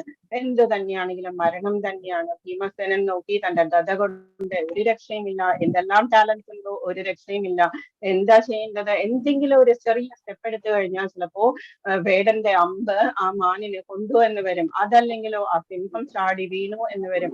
തിരിച്ചോടുകയാണെങ്കിലോ മാന് ആ കാട്ടുതീയിൽ അകപ്പെടുകയും ചെയ്യും, മുമ്പിലാണെങ്കിലോ വെള്ളവും ഒഴുകുന്നു. അപ്പൊ ഇത്രയും കണ്ടപ്പോഴേക്കും എന്ത് ചെയ്യണം എന്നുള്ള ഒന്നും അറിയില്ല ഭീമന്. എന്താണ് ചെയ്യേണ്ടതെന്ന് ഒരു തോന്നൽ, എന്താണ് ചെയ്യേണ്ടതെന്ന് അറിയാത്ത അവസ്ഥയില് എന്താണ് സാധാരണ നമ്മൾ ചെയ്യുക, രണ്ട് കയ്യും ഉയർത്തിയിട്ട് ഭഗവാനെ കൃഷ്ണ എന്ന് വിളിച്ചു. ഭഗവാനെ കൃഷ്ണ എന്ന് വിളിച്ചതും ഭഗവാൻ എന്ത് ചെയ്തു, ഭഗവാൻ അപ്പൊ തന്നെ ഒരു കാറ്റ്, നന്നായിട്ടൊന്ന് കാറ്റ് വീശി, അതിനുശേഷം ഒരു മഴയും പെയ്തു. മഴ പെയ്തപ്പോഴേക്കും കാട്ടുതീ എന്തായി, അണഞ്ഞു. ഈ അമ്പ് സ്ഥാനം തെറ്റിയിട്ട് സിംഹത്തിന്റെ മേലെ വീഴുകയും ചെയ്തു. ആ മാൻപേട സുഖമായിട്ട് അവിടെ കിടന്ന് പ്രസവിക്കുകയും ചെയ്തു. ഇതാണ് നമ്മൾക്ക് വേണ്ട ഈശ്വരാധീനം എന്ന് പറയുന്ന കാര്യം. ജസ്റ്റ് ഭഗവാനെ വിളിക്കുമ്പോൾ ഭഗവാൻ ഓടി വരിക എന്നുള്ളത്, ആ ഒരു ഇതിനു വേണ്ടിയിട്ടാണ് നമ്മളുടെ പ്രിപ്പറേഷൻ എന്ന് പറയുന്നത്. ജപം എന്ന് പറയുന്നത് മസ്റ്റായിട്ട് നമ്മളുടെ ശക്തിയായിട്ട് കൊണ്ട് നടക്കുക. മസ്റ്റായിട്ട് നമ്മൾ ജപം എന്താണോ നമ്മൾക്ക് മനസ്സിൽ തോന്നുന്നത്, ഇന്നത്തെ ഹരേ കൃഷ്ണ മഹാമന്ത്രം നമ്മൾക്ക് ശക്തി ഉണ്ടാക്കാൻ, നമ്മളുടെ ഹാർട്ട് എംപവർ ചെയ്യാനായിട്ട് നമ്മളെ ഹെൽപ്പ് ചെയ്യും. അതുപോലെ തന്നെ ബാക്കിയുള്ള നാരായണ എല്ലാം അതുപോലെ ഓം വെച്ചിട്ടുള്ളതൊക്കെ കുളിക്കുന്നതിന് മുമ്പൊന്നും ചെയ്യാൻ പാടില്ല. അപ്പം ജസ്റ്റ് നമുക്കിന്ന് വിജ്ഞാന യോഗം, ഭക്തി യോഗം എന്ന് പറയുന്നത് എന്തൊക്കെയാണ് ഭക്തി എന്ന് പറയുന്നത്. പ്രഹ്ലാദനാണ് ഭക്തി നിർവചിച്ചിട്ടുള്ളത്. എത്ര സ്റ്റെപ്സ് ആണ്? 9 തരം ഭക്തിയാണുള്ളത്. ശ്രവണം, കീർത്തനം, വിഷ്ണു സ്മരണം, പാദസേവനം, അർച്ചനം, വന്ദനം, ദാസ്യം, സഖ്യം, ആത്മനിവേദനം. ഇതിലേതെങ്കിലും ഒന്നിലേക്ക് നമ്മളുടെ മനസ്സ് പോയാൽ മതി, നമ്മളുടെ ജീവിതം, ഈ ലൈഫ് എന്ന് പറയുന്നത് സാർത്ഥകമായി എന്ന് നമുക്ക് മനസ്സിലാക്കാം. വിജ്ഞാന യോഗം ഇതിൽ പിക്ചറിൽ കാണുന്നത് കാരണോദകശായി വിഷ്ണുവാണ്. കാരണ ജലത്തിൽ ശയിക്കുന്ന കാരണോദകശായി വിഷ്ണു എന്ന് പറയുന്നത്. വിഷ്ണുവിന് 3 ഡിവിഷൻസ് ആണ്, 3 തരം വിഷ്ണുവാണ് നമ്മൾക്കുള്ളത്. ഒരേ വിഷ്ണു തന്നെ 3 കാര്യങ്ങൾ ചെയ്യുന്നുണ്ട്. ഒന്ന് കാരണോദകശായി വിഷ്ണു. കാരണോദകശായി വിഷ്ണുവാണ് ഹോൾ യൂണിവേഴ്സ് സൃഷ്ടിച്ചിരിക്കുന്നത്. ഈ മഹാവിഷ്ണുവിന്റെ, കാരണോദകശായി വിഷ്ണുവിന്റെ രോമകൂപത്തിൽ നിന്നും, ഓരോ രോമകൂപത്തിൽ നിന്നും അസംഖ്യം ബ്രഹ്മാണ്ടങ്ങളാണ് ഉണ്ടാകുന്നത്. നമ്മൾ അതിൽ ഏറ്റവും ചെറിയ ബ്രഹ്മാണ്ടത്തിലാണ് ബ്രഹ്മാവിന് 4 തലകൾ മാത്രമുള്ളത്. ബാക്കിയുള്ള ബ്രഹ്മാവിനൊക്കെ 12 തലകളൊക്കെ ഉണ്ടാവും. ഏറ്റവും ചെറിയ ബ്രഹ്മാണ്ടമാണ്. നമുക്ക് അടുത്ത ദിവസം ഗോലോക ചാർട്ട് നോക്കുമ്പോൾ ഇതൊക്കെ മനസ്സിലാവും കുറച്ചും കൂടി. അപ്പം കാരണോദകശായി, കാരണജലത്തിൽ ശയിക്കുന്ന കാരണോദകശായി വിഷ്ണു. കാരണജലം എന്ന് പറഞ്ഞാൽ അത് സ്പിരിച്വൽ വേൾഡിനെയും മെറ്റീരിയൽ വേൾഡിനെയും ഡിവൈഡ് ചെയ്യുന്ന വെള്ളമാണ്. കാരണ ഓഷൻ എന്ന് പറയുന്ന സമുദ്രം, വിരജ, നദി എന്നൊക്കെ പറയുന്നത് ഗോലോകത്തിൽ നിന്ന് വന്നൊഴുകുന്ന പുണ്യ നദികളൊക്കെ അതില് സംഗമിക്കുന്നുണ്ട്. അപ്പൊ അതിനുശേഷം നമുക്കുള്ളത് ക്ഷീരോദകശായി വിഷ്ണുവാണ്. ക്ഷീരോദകശായി വിഷ്ണുവാണ് നമ്മുടെ ഓരോരുത്തരുടെയും ഹൃദയത്തില് പരമാത്മാവായിട്ട് കുടികൊള്ളുന്നത്. പിന്നെയുള്ളത് ഗർഭോദകശായി വിഷ്ണു. ഗർഭോദകശായി വിഷ്ണുവിന്റെ ഉദരത്തിൽ നിന്നാണ്, നാഭിയിൽ നിന്നാണ് ബ്രഹ്മാവിരിക്കുന്ന താമരപ്പൂവും ബ്രഹ്മാവും ഉണ്ടായിരിക്കുന്നത്. ജസ്റ്റ് ഇപ്പോ നമ്മൾക്ക് കാരണോദകശായി വിഷ്ണുവിൽ നിന്നാണ് നമ്മളിപ്പോ ഈ ലെസൺ നമ്മളുടെ കണ്ടിന്യൂ ചെയ്യുന്നത്. കാരണോദകശായി വിഷ്ണു എന്ന് പറയുന്നതാണ് നമ്മളിപ്പോ ഈ പിക്ചറിൽ കാണുന്നത്. ഓക്കെ, കാരണജലത്തിൽ ശയിക്കുന്ന കാരണജലമാണ് മെറ്റീരിയൽ വേൾഡിനെയും മുകളിലുള്ള സ്പിരിച്വൽ വേൾഡിനെയും ഡിവൈഡ് ചെയ്യുന്നത്. ഓക്കെ, ശ്രീ ഭഗവാന് വാച്ച ഫസ്റ്റ് തന്നെ ഭഗവാനാ പറയുന്നത്, മയാസക്ത മനാപാർത്ഥ, എന്നിൽ ആസക്തനായ മനസ്സോടുകൂടി. മയ്യാസക്ത പാർത്ഥ എന്ന് പറഞ്ഞാൽ പൃഥയുടെ പുത്രൻ. പൃഥ എന്ന് പറഞ്ഞാൽ കുന്തി ദേവിയുടെ അനദർ നെയിമാണ്. യോഗം യുഞ്ജന്മദാശ്രയ, യോഗം പരിശീലിച്ച് യുഞ്ജന്മദാശ്രയ, എന്നെ തന്നെ പരമമായ ആശ്രയമായിട്ട് കരുതുമ്പോൾ അസംശയം സമഗ്രം, സംശയങ്ങളെല്ലാം തീർന്ന് യഥാ ജ്ഞാസ്യസി തശ്രണു, എങ്ങനെയാണ് എന്നെ പൂർണ്ണമായിട്ട് അറിയാൻ സാധിക്കുന്നത്? കേൾക്കൂ. ഭഗവാൻ ആദ്യം തന്നെ പറയുകയാണ് തശ്രണു. ശൃണു എന്ന് പറഞ്ഞാൽ കേൾക്കൂ. എങ്ങനെയാണ് നമ്മൾ കേൾക്കേണ്ടത്? ആരുടെയെങ്കിലും എന്തെങ്കിലും കേട്ടാൽ മതിയോ? നമ്മള് ശരിയായ ഡിസൈപ്ലിക് സക്സഷനിലൂടെ വന്നിരിക്കുന്ന ഗുരുവിൽ നിന്ന് വേണം നമ്മളിത് കേൾക്കാൻ. ആധ്യാത്മികമായിട്ടുള്ള നോളജ് ആണ് അധ്യാത്മ വിദ്യാനം. ഭഗവാനാണ് സ്പിരിച്വൽ നോളജ് എന്ന് പറയുന്നത്. നമുക്ക് അത്രത്തോളം ഭാഗ്യം വേണം കേൾക്കണമെങ്കിൽ. നമ്മളെ തന്നെ അർഹരാക്കി വെക്കണം. മാത്രമല്ല നമ്മൾക്ക് ഒരു ഗുരുവിനെ കിട്ടുക എന്നുള്ളത് വളരെ ഈസി ആയിട്ടുള്ള കാര്യമൊന്നുമല്ല നമ്മൾക്ക്. പക്ഷെ ഭഗവാൻ അത് നമ്മുടെ ആ ഒരു ക്രൈ എന്ന് പറയുന്നത് ഗുരുവിനെ വേണം എന്നുള്ള ആ ഒരു ജ്ഞാനം വേണം എന്നുള്ള ആ ഒരു വിളി എന്ന് പറയുന്നത് ഭഗവാൻ കേൾക്കുമ്പോൾ ഭഗവാൻ ഏത് രൂപത്തിലാണെങ്കിലും നമ്മുടെ അടുത്തേക്ക് ഒരു ഗുരുവിനെ പറഞ്ഞു വിടും. അത് ചിലപ്പോ ആനിമൽ രൂപത്തിലായിരിക്കും, ഭിക്ഷക്കാരുടെ രൂപത്തിലായിരിക്കും. നമ്മൾക്ക് ചിലപ്പോ ജസ്റ്റ് ഒരു പോയിന്റ് തന്നിട്ട് അവര് പോകും. ഒരു സ്റ്റോറി ഉണ്ട്, തുളസീദാസിന്റെ സ്റ്റോറി ഉണ്ട്. തുളസീദാസ് രാംചരിത മാനസ് എഴുതിയ തുളസീദാസിന്റെ അറിയാമായിരിക്കും, പേര് കേട്ടിട്ടുണ്ടാവും എല്ലാവരും. രാംചരിത മാനസ് എഴുതിയത് ശ്രീരാമചന്ദ്രന്റെ ഉത്തമനായിട്ടുള്ള ഭക്തനായിരുന്നു. 20 വയസ്സ് വരെ വളരെയധികം നല്ലൊരു ഭക്തനായിരുന്നു. ധാരാളം എഴുതിയിട്ടുണ്ട് തുളസീദാസ്. ഇതെല്ലാം ചെയ്തു കഴിഞ്ഞപ്പോഴേക്കും 20 വയസ്സായപ്പോഴേക്കും അച്ഛനും അമ്മയും കൂടിയിട്ട് ഒരു വയസ്സായിട്ടുള്ള നല്ലൊരു പെൺകുട്ടിയെ നോക്കിയിട്ട് കല്യാണം കഴിച്ചു കൊടുത്തു. രത്നാവലി എന്ന പേരുള്ള ഒരു പെൺകുട്ടിയെ കല്യാണം കഴിച്ചു കൊടുത്തു. കല്യാണം കഴിച്ചു കൊടുത്തതിന് ശേഷം എന്താ സംഭവിച്ചത്? സാധാരണ എല്ലാവർക്കും യൂത്ത് ആയിട്ടുള്ള ആളുകൾക്കൊക്കെ സംഭവിക്കുന്നത് തന്നെ തുളസീദാസനും സംഭവിച്ചു. വല്ലാണ്ട് ഹെൻപെക്ഡ് ആയി പോയി. ഏത് നേരവും ഈ പെൺകുട്ടിയെ തന്നെ കാണുക, ഈ പെൺകുട്ടിയുടെ കൂടെ തന്നെ ഇരിക്കുക. ആ പെൺകുട്ടിയെ വിട്ടിട്ട് ഒരു സെക്കൻഡ് പോലും ഇരിക്കാനുള്ള ഒരു മാനസികാവസ്ഥ ഇല്ല. അത്രത്തോളം ക്ഷമയില്ലാണ്ട് ഏത് നേരവും കൂടെ തന്നെ നടക്കുക, സംസാരിക്കുക, നോക്കിക്കൊണ്ടിരിക്കുക കണ്ണുകൊണ്ട്. ഇതൊക്കെ തന്നെ ചെയ്ത് അവസാനം ശ്രീരാമ ഭക്തിയൊക്കെ കുറച്ചങ്ങോട്ട് പോയി. ഇപ്പൊ എവിടെയും തിരിഞ്ഞാലും പുറത്തേക്ക് പോയി കഴിഞ്ഞാൽ ഓടി വരും പിന്നെയും വീട്ടിലേക്ക്. അങ്ങനെ ഒരു അവസ്ഥയായി. അവസാനം ശ്രീരാമ ഭക്തിയൊക്കെ പോയി കഴിഞ്ഞപ്പോഴേക്കും ഒരു ദിവസം നല്ലൊരു മഴയൊക്കെ വന്നു. ആ സമയത്ത് ആ പെൺകുട്ടിയുടെ ബ്രദർ വന്നു. അങ്ങനെ വീട്ടിലേക്ക് കൂട്ടിക്കൊണ്ടു പോവാൻ അമ്മയോട് അച്ഛനോട് അനുവാദം വാങ്ങിച്ചിട്ട് ആ പെൺകുട്ടി വീട്ടിലേക്ക് പോയി കഴിഞ്ഞപ്പോഴേക്കും ആ കുട്ടി പോയി കഴിഞ്ഞപ്പോഴേക്കും തുളസീദാസ് കയറി വന്നു വീട്ടിലേക്ക്. എന്നിട്ട് അമ്മയോടും അച്ഛനോടും ചോദിച്ചു, എവിടെ രത്നാവലി എന്ന് ചോദിച്ചപ്പോ പറഞ്ഞു വീട്ടിലേക്ക് പോയി, ആ ബ്രദർ വന്നിട്ടുണ്ടായിരുന്നു എന്ന് പറഞ്ഞു. അപ്പം വീട്ടിലേക്ക് പോയി എന്ന് പറഞ്ഞപ്പോ ആ ഒരു രാത്രി എനിക്ക് എടുക്കാൻ പറ്റില്ല, ആ പെൺകുട്ടിയുടെ കൂടെ അല്ല, വൈഫില്ലാതെ എനിക്ക് കിടക്കാൻ പറ്റില്ല എന്ന് പറഞ്ഞിട്ട് തുളസീദാസ് അതേ സമയം പുറത്തേക്ക് ഇറങ്ങി. വല്ലാത്ത കൊടുങ്കാറ്റും മഴയും ഇരുട്ടും ഒക്കെയായി, മിന്നല് മാത്രമേ ഉള്ളൂ. ആ സമയത്ത് ആ ഇരുട്ടത്ത് തുളസീദാസ് പുറത്തേക്ക് ഇറങ്ങി. യമുനാ നദി കടന്നിട്ട് അപ്പുറത്തെ സൈഡിലാണ് ആ പെൺകുട്ടിയുടെ വീട്. യമുനാ നദി എങ്ങനെയാ കടക്കുക എന്ന് കൂടി അറിയില്ല. എന്നിട്ടും ഇറങ്ങി. എന്നിട്ട് അവിടെ പോയി കഴിഞ്ഞപ്പോഴേക്കും അവിടെ ഒരു മരക്കഷ്ണം കിടക്കുന്നത് കണ്ടു. മരക്കഷ്ണത്തിന്റെ അവിടെ ഒരു വള്ളിയും കിടക്കുന്നത് കണ്ടു. അതിൽ പിടിച്ചിട്ട് മരക്കഷ്ണത്തിൽ കയറിയിട്ട് അങ്ങോട്ട് അപ്പുറത്തെ സൈഡിലേക്ക് അങ്ങോട്ട് പോയി കഴിഞ്ഞിട്ട് അവിടെ എത്തിയതിനു ശേഷം ആ പെൺകുട്ടിയുടെ വീട് റൂം മുകളിലായിരുന്നു, ബാൽക്കണിയിലായിരുന്നു. അപ്പൊ അവിടേക്ക് കയറുന്നതിന് വേണ്ടി നോക്കിയപ്പോഴെന്താ ഇതുപോലൊരു വള്ളി കണ്ടു. എന്നിട്ട് അതില് പിടിച്ച് കയറി മുകളിലേക്ക് ബാൽക്കണിയിൽ. ഡോറ് തുറന്ന് അകത്തേക്ക് പോയപ്പോ ആ പെൺകുട്ടി ചോദിച്ചു, എങ്ങനെയാ ഇത്ര മഴയിട്ട് വന്നത്, എന്തിനാ ഇത്ര ബുദ്ധിമുട്ടി വന്നത് എന്ന് ചോദിച്ചു. അപ്പം തുളസീദാസ് പറഞ്ഞു, കാണാണ്ടിരിക്കാൻ വയ്യാന്ന് പറഞ്ഞു. അപ്പൊ എങ്ങനെയാ വന്നത് എന്ന് ചോദിച്ചപ്പോഴേക്കും എങ്ങനെയാണ് വന്നത് എന്ന് തുളസീദാസ് പറഞ്ഞു. നോക്കാം, നമുക്ക് എങ്ങനെയാ വന്നത്, എന്താ അവിടെ ഏത് മരക്കഷ്ണമാണെന്ന് നോക്കാം, അങ്ങനെയൊന്നും അവിടെ ഉണ്ടായിരുന്നില്ലല്ലോ എന്ന് പറഞ്ഞിട്ട് ആ പെൺകുട്ടി വിളക്കെടുത്തു. എന്നിട്ട് വിളക്കം കൊണ്ട് പോയപ്പോഴെന്താ ബാൽക്കണിയിൽ നിന്ന് കിടക്കുന്നത് ഒരു വലിയ സർപ്പമാണ്. എന്നിട്ട് ആ ഇതില് മരക്കഷ്ണമായിട്ട് കിടക്കുന്നതോ അതൊരു ശവശരീരമായിരുന്നു. അതുപോലെ തന്നെ ഒരു മലമ്പാമ്പായിരുന്നു. അതിൽ പിടിച്ചിട്ടാണ് തുളസീദാസ് വന്നത്. ഇത്രത്തോളം റിസ്കി ആയിട്ടുള്ള വഴിയാണ് തെരഞ്ഞെടുത്തത് തുളസീദാസ് എന്ന് കണ്ടപ്പോഴേക്കും ആ പെൺകുട്ടിക്ക് അങ്ങ് ദേഷ്യവും സങ്കടവും ഒക്കെ വന്നിട്ട് ആ പെൺകുട്ടി ബഹളം ഉണ്ടാക്കി. ശരിക്കും പറഞ്ഞാൽ നല്ല സ്ട്രോങ് ആയിട്ട് പറഞ്ഞു, ഈ ഒരു മനസ്ഥിതി ഭഗവാൻ രാമനോട് കാണിച്ചിരുന്നെങ്കിൽ നിങ്ങൾ എപ്പോഴേ രക്ഷപ്പെട്ടു പോയെന്നേ എന്ന് പറഞ്ഞു. ആ ഒരൊറ്റ സെന്റൻസ് കൊണ്ട് തുളസീദാസിന്റെ മനസ്സിനോട്ട് അതങ്ങോട്ട് നന്നായിട്ട് അങ്ങ് സ്ട്രൈക്ക് ചെയ്തു. ആ സ്ട്രൈക്ക് ചെയ്ത സമയത്ത് തന്നെ ശരിയാണ്, ഞാൻ ശ്രീരാമചന്ദ്രനെ ഉപേക്ഷിച്ചതാണ് എന്ന് മനസ്സിലാക്കിയിട്ട് എന്ത് ചെയ്തു, പശ്ചാത്തപിച്ചിട്ട് അപ്പൊ തന്നെ അവിടെ വെച്ച് തന്നെ കാഷായ വസ്ത്രം എടുത്തിട്ട് എവിടേക്ക് പോയി, കാശിയിലേക്ക് പോയി. എന്നിട്ട് അവിടെ ഇരുന്നിട്ട് രാമചരിതമാനസ് ഭഗവാനെ കണ്ണുകൊണ്ട് കണ്ട് രാമചരിതമാനസൊക്കെ എഴുതി ഹനുമാൻ സ്വാമിയൊക്കെ എപ്പോഴും കാണാറുണ്ടായിരുന്നു. അങ്ങനെയാണ് ഗുരു എന്ന് പറയുന്നത്. ഏത് രൂപത്തിലാ വരികാന്ന് നമുക്ക് പറയാൻ പറ്റില്ല. അപ്പൊ ഇപ്പോഴും ബനാറസിൽ പോയി കഴിഞ്ഞാൽ ആ തുളസീദാസ് രാമചരിതമാനസ് എഴുതിയ ക്ഷേത്രം അവിടെയുണ്ട്. ചെറിയൊരു നല്ലൊരു അമ്പലം. അവിടെ ഈ വാളിലൊക്കെ എഴുതിയിരിക്കുന്നത് രാമചരിതമാനസാണ് ചുവപ്പായി മുകളിൽ തൊട്ട് താഴെ വരെ എഴുതി വെച്ചിട്ടുണ്ട്.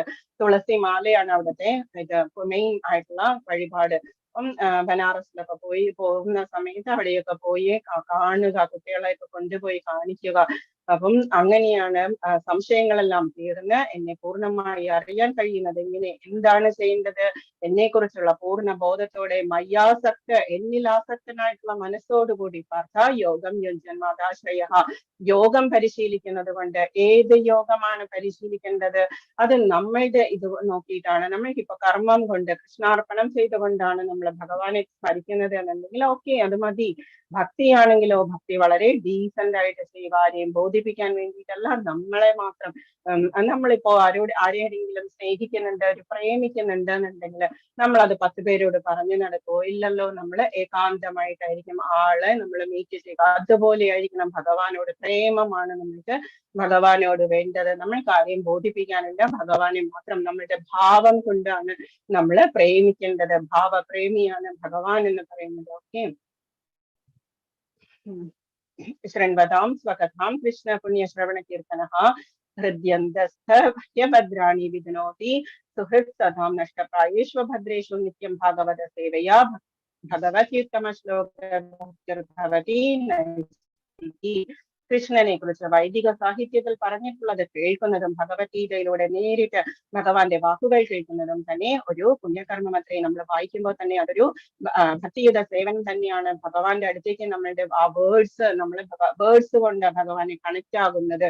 എല്ലാവരുടെയും ഹൃദയത്തിൽ കുടികൊള്ളുന്ന ഭഗവാൻ കൃഷ്ണൻ തന്റെ കഥകൾ കേൾക്കുന്നവർക്ക് ഹിതകാരിയായി സുഹൃത്തിനെ പോലെ പ്രവർത്തിക്കുകയും നിരന്തരം പവിത്രീകരിക്കുകയും ചെയ്യുന്നു. കൃഷ്ണ കഥാശ്രവണത്തിൽ ഏർപ്പെടുന്ന ഭക്തനെ പവിത്രീകരിക്കുകയും ചെയ്യുന്നു. അങ്ങനെ തന്നിൽ ഇറങ്ങിക്കിടക്കുന്ന അതീന്ദ്രിയ ജ്ഞാനം ഭഗവാനിൽ തന്നെ വളർന്നു വരും.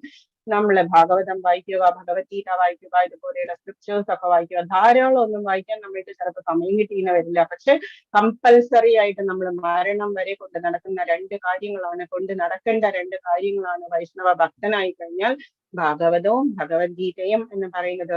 ഓരോ ലെസണിലും ഭക്തരുടെ സ്റ്റോറിയാണ് ഇതിൽ എഴുതിയിരിക്കുന്നത്. ഭഗവത്ഗീതയിലാണെങ്കിലോ ഭഗവാന്റെ അമൃതവാണി തന്നെയാണ്. അപ്പൊ ഭഗവാൻ തന്നെ കൂടെ നടക്കും. നമ്മൾ ആരാണോ വായിക്കുന്നത് അവരുടെ കൂടെ തന്നെ ഉണ്ടാകും. ഇനി നമ്മളുടെ മനുഷ്യാണാം സഹസ്രേഷു 7.3 ഭഗവാൻ പറയുന്നു, കശ്ചിത് യതതി സിദ്ധയേ യതതാമപി സിദ്ധാനാം കശ്ചിൻ മാം വേതി തത്വതഃ. മനുഷ്യാണാം സഹസ്രേഷു 1000 പേര് ചിലപ്പോ എന്നെ പൂർണ്ണത നേടാനായിട്ട് വന്നു എന്ന് വരാം. പക്ഷേ അതിൽ ഒരാൾ പോലും ലാസ്റ്റ് മൊമെന്റ് വരെ ചിലപ്പോ നിന്നു എന്ന് വരില്ല. നമ്മൾ സാധാരണ മാരത്തോണൊക്കെ കാണാറുണ്ട്, ധാരാളം പേരുണ്ടാവും. പക്ഷെ ലാസ്റ്റ് മൊമെന്റ് ആവുമ്പോഴേക്കും ചിലപ്പോ 5-6 പേരേ ഉണ്ടാവുള്ളൂ. അപ്പൊ നമ്മള് ക്ലാസ് തുടങ്ങിയ സമയത്ത് 130 സ്റ്റുഡൻസോളം ഉണ്ടായിരുന്നു. ഇപ്പോഴാണെങ്കിലോ നമ്മൾ ആലോചിച്ച് നോക്കൂ, നമുക്ക് അത്രത്തോളം ഭക്തി ഉണ്ടെങ്കിൽ മാത്രമേ നമുക്ക് ക്ലാസ്സിലിരിക്കാൻ തോന്നുള്ളൂ. 1 മണിക്കൂർ നമുക്ക് ഭഗവത്ഗീത കേൾക്കണം. അല്ലെങ്കിൽ അപ്പോഴത്തെ ക്ലാസ്സിന്റെ കാര്യം പോട്ടെ, നമ്മള് ജസ്റ്റ് ഭഗവത്ഗീത വായിക്കാൻ എടുക്കുക. ഭാഗവതം എത്രയോ പേരുടെ വീട്ടിലുണ്ടാകും, ഭഗവത്ഗീതയും ഭാഗവതവും ഒക്കെ. ആരും തുറന്ന പോലും ചിലപ്പോൾ നോക്കി കാണില്ല. അതേസമയം അത് നോക്കിയെടുത്ത് ഒരു ലെസൺ വെച്ചിട്ട്, ഒരു ദിവസം ഒരു ലെസനോ 2 ലെസനോ ഒക്കെ വെച്ചിട്ട് വായിക്കണം എന്ന് തോന്നണമെങ്കിൽ അത്രത്തോളം കോടി ജന്മങ്ങളിലെ പുണ്യം വേണം. എന്നാൽ മാത്രമേ നമ്മൾക്കത് ചെയ്യാൻ തോന്നുള്ളൂ. അപ്പം എന്റെ ഒരു ഫ്രണ്ടിന്റെ വീട്ടിലൊരു ഭഗവത്ഗീത ഇരിക്കുന്നുണ്ടായിരുന്നു. ഗ്രാൻഡ് ഫാദർ തൊട്ടേ പൂജിച്ച് വന്നതാണ് എന്ന് പറഞ്ഞിട്ട് അവര് കാണിച്ചൊക്കെ തന്നു. വെള്ളം തീർത്ഥാക്ക തളിക്കും അതിൽ, എന്നിട്ട് തീർത്ഥാക്ക തളിച്ച് പേപ്പേഴ്സ് ഒക്കെ ഡാമേജ് ആയി ഇത്രത്തോളം വലുതായിട്ട് അങ്ങനെ ഇരിക്കുന്നുണ്ടായിരുന്നു. അതാണ് മനുഷ്യർ വിചാരിക്കുന്നത്, അങ്ങനെയാ പൂജിക്കുക എന്നുള്ളതാ. അതല്ല വേണ്ടത്, വായിക്കുക എന്നുള്ളതാണ്. മനുഷ്യാണാം സഹസ്രേഷു കശ്ചിത് യതതി സിദ്ധയേ. ആയിരക്കണക്കിന് ആളുകളിൽ ചിലപ്പോൾ ഒരാൾ പൂർണ്ണത നേടാൻ ഉദ്യമിച്ചേക്കാം. അങ്ങനെ പൂർണ്ണത നേടിയവരിൽ പോലും ഒന്നിലേറെ പേർ എന്നെ തികച്ചും അറിയുന്നതെന്നില്ല. ഒരാള് പോലും ചിലപ്പോ ലാസ്റ്റ് മൊമെന്റ് വരെ ഭഗവാനെ എന്ന് വിളിച്ച് അത് വായിച്ച് കൂടെ നിൽക്കാൻ ചിലപ്പോ കാണില്ല. ഭഗവാൻ തന്നെ പറഞ്ഞിരിക്കുന്നു, ഇപ്പൊ നമ്മള് 10 പേര്, നമ്മൾക്ക് എത്ര ഫ്രണ്ട്സ് ഉണ്ട് എന്ന് ചോദിച്ചു കഴിഞ്ഞാൽ നമ്മളൊരു 10 എന്ന് പറഞ്ഞാൽ അതിൽ എത്ര പേരുണ്ടാവും ഭക്തിയുള്ളവര്. അതുകൊണ്ടാണ് നമ്മളുടെ ഈ സനാതന ധർമ്മം എന്ന് പറയുന്നത് നമ്മുടെ മുത്തശ്ശിമാരൊക്കെ നമ്മളെ പറഞ്ഞു തന്നിരിക്കുന്നത് പോലെ തന്നെ നമ്മൾ അടുത്ത തലമുറയ്ക്കും അതുപോലെ തന്നെ പറഞ്ഞു കൊടുത്തിരിക്കണം. ഭഗവാൻ തന്നെ 5000 വർഷങ്ങൾക്ക് മുൻപ് പറഞ്ഞു കഴിഞ്ഞു. ഒരാള് പോലും ചിലപ്പോ കണ്ടു എന്ന് വരില്ല, 1000-ൽ ഒരാള്. ഈശ്വര പരമകൃഷ്ണ സച്ചിദാനന്ദ വിഗ്രഹാനാദിരാധർ ഗോവിന്ദ് സർവകാരണ ബ്രഹ്മ സംഹിതയിലെ ഫസ്റ്റ് ശ്ലോകാണ്. ബ്രഹ്മാവിത് ഇത് കൃഷ്ണൻ ഒരു കൊച്ചുകുട്ടിയാണ് എന്ന് വിചാരിച്ച് പരീക്ഷിക്കാൻ ഇറങ്ങിയതാണ്. സാധാരണ ഒരു കൊച്ചുകുട്ടിയാണ്, യാതൊരു മഹാത്മ്യവും ഇല്ല എന്ന് വിചാരിച്ച് പരീക്ഷിക്കാൻ ഇറങ്ങിയതാ. വനഭോജനത്തിന്റെ സമയത്ത് ധാരാളം ഫ്രണ്ട്സൊക്കെ ഗോപബാലന്മാരൊക്കെ കൂടിയിട്ടിരുന്ന് ഭക്ഷണം കഴിക്കുന്ന സമയം ബ്രഹ്മാവ് എന്ത് ചെയ്തു? കൂടെ ഉണ്ടായിരുന്ന ചെറിയ ചെറിയ പശുക്കുട്ടികളെയൊക്കെ കൊണ്ടുപോയി ബ്രഹ്മലോകത്ത് കൊണ്ടുപോയി ഇരുത്തി. എന്നിട്ട് തിരിച്ചു അപ്പം കുറച്ചു നേരം കഴിഞ്ഞപ്പോഴേക്കും പശുക്കുട്ടികളെ കാണാനില്ലല്ലോ എന്ന് കുട്ടികൾ ബഹളം ഉണ്ടാക്കിയപ്പോ കൃഷ്ണൻ പറഞ്ഞു, നിങ്ങൾ ഇവിടെ ഇരുന്ന് കഴിച്ചോളൂ, ഞാൻ പോയി നോക്കിയിട്ട് വരാം എന്ന് പറഞ്ഞു. എന്നിട്ട് കൃഷ്ണൻ പോയ സമയത്ത് ഭഗവാൻ ബ്രഹ്മാവ് എന്ത് ചെയ്തു? ഈ കുട്ടികളെയും കൊണ്ടുപോയി ബ്രഹ്മലോകത്തേക്ക് കൊണ്ടുപോയി. ഭഗവാൻ തിരിച്ചു വന്നപ്പോ ബ്രഹ്മാവിന്റെ ലീലയാണ് എന്ന് മനസ്സിലാക്കിയിട്ട് ഭഗവാൻ എന്ത് ചെയ്തു? ഇതേ കുട്ടികളുടെ എത്ര രൂപത്തിലുണ്ടായിരുന്ന കുട്ടികളാണ്, അതുപോലെ സെയിം അതേ രൂപത്തിലെ ഭാവം ആ ഒരു ഡിവൈഡായി. എന്നിട്ട് പശുക്കുട്ടികൾ എത്രയാണോ പോയത് അതെല്ലാമായിട്ട് ഭഗവാൻ തന്നെ മാറി. എന്നിട്ട് ഒരു വർഷം എടുത്തു. ഒരു വർഷം എന്ന് പറഞ്ഞാൽ ബ്രഹ്മാവിന് ജസ്റ്റ് ഒരു സെക്കൻഡ് ആണ്. ബ്രഹ്മാവ് തിരിച്ചു വന്ന് നോക്കിയപ്പോഴെന്താ, എല്ലാവരും അതുപോലെ തന്നെ അവിടെ തന്നെയുണ്ട്. ഇതെന്താ മറിമായം എന്ന് നോക്കി അപ്പം 4 കൈകളോടുകൂടിയ ഭഗവാന്റെ രൂപം എല്ലായിടത്തും കണ്ടു. ഭഗവാന്റെ മഹിമയാണ് എന്ന് മനസ്സിലാക്കിയ ബ്രഹ്മാവ് വന്ന് സ്തുതിച്ചു, ഭൂമിയിൽ വന്ന് നമസ്കരിച്ചു ഭഗവാനെ. കൊച്ചുകുട്ടിയാണ് ഭഗവാൻ. ആ സമയത്ത് ഭഗവാനെ വന്ന് സ്തുതിച്ചു. രാവിലെ 4 മണി സമയമായിരുന്നു. അതുകൊണ്ട് ബ്രഹ്മ മുഹൂർത്തം എന്ന് നമ്മൾ പറയുന്നത് ആ സമയത്താണ് ബ്രഹ്മാവ് ബ്രഹ്മസംഹിത ചൊല്ലിയത്. അപ്പം ഈശ്വര പരമകൃഷ്ണ ഈശ്വര കൃഷ്ണ പരമേശ്വരനാണ് കൃഷ്ണൻ എന്ന് മനസ്സിലാക്കി ബ്രഹ്മാവ് സച്ചിദാനന്ദ വിഗ്രഹ, അതേ സച്ചിദാനന്ദ വിഗ്രഹ സ്വരൂപനായിട്ടുള്ള ഭഗവാന്റെ അംശമാണ് നമ്മൾ ഓരോരുത്തരും. അതുകൊണ്ട് തന്നെ ഹസ്ബൻഡ് ആയാലും വൈഫായാലും കുട്ടികളാണെങ്കിലും ആരെയും നമ്മൾ അങ്ങോട്ട് അടിമയാണ് എന്നൊക്കെ വിചാരിക്കരുത്. എല്ലാവരെയും അവർക്ക് വേണ്ട ആ ഒരു റെസ്പെക്ട് നമ്മൾ കൊടുത്തിരിക്കണം. ഭഗവാനാണ് അവരുടെ ഉള്ളിലും ഇരിക്കുന്നത് എന്ന് മനസ്സിലാക്കിയിട്ട് വളരെ മാന്യമായിട്ട് പെരുമാറാൻ പഠിക്കുക. വൈഷ്ണവനാകുമ്പോൾ നമ്മൾ ആരുടെയും മനസ്സ് വേദനിപ്പിക്കില്ല, നമുക്ക് ദേഷ്യം വരില്ല. ആ ഒരു ക്വാളിറ്റിയൊക്കെ നമ്മൾ നമ്മുടെ ലൈഫിലേക്ക് കൊണ്ടുവരണം. ഇതൊക്കെയാണ് ഭഗവത്ഗീത പഠിക്കുന്നതിന്റെ ഫലം എന്ന് പറയുന്നത്. അല്ലാതെ വെറുതെ വായിച്ചു പോവുക എന്നുള്ളതല്ല.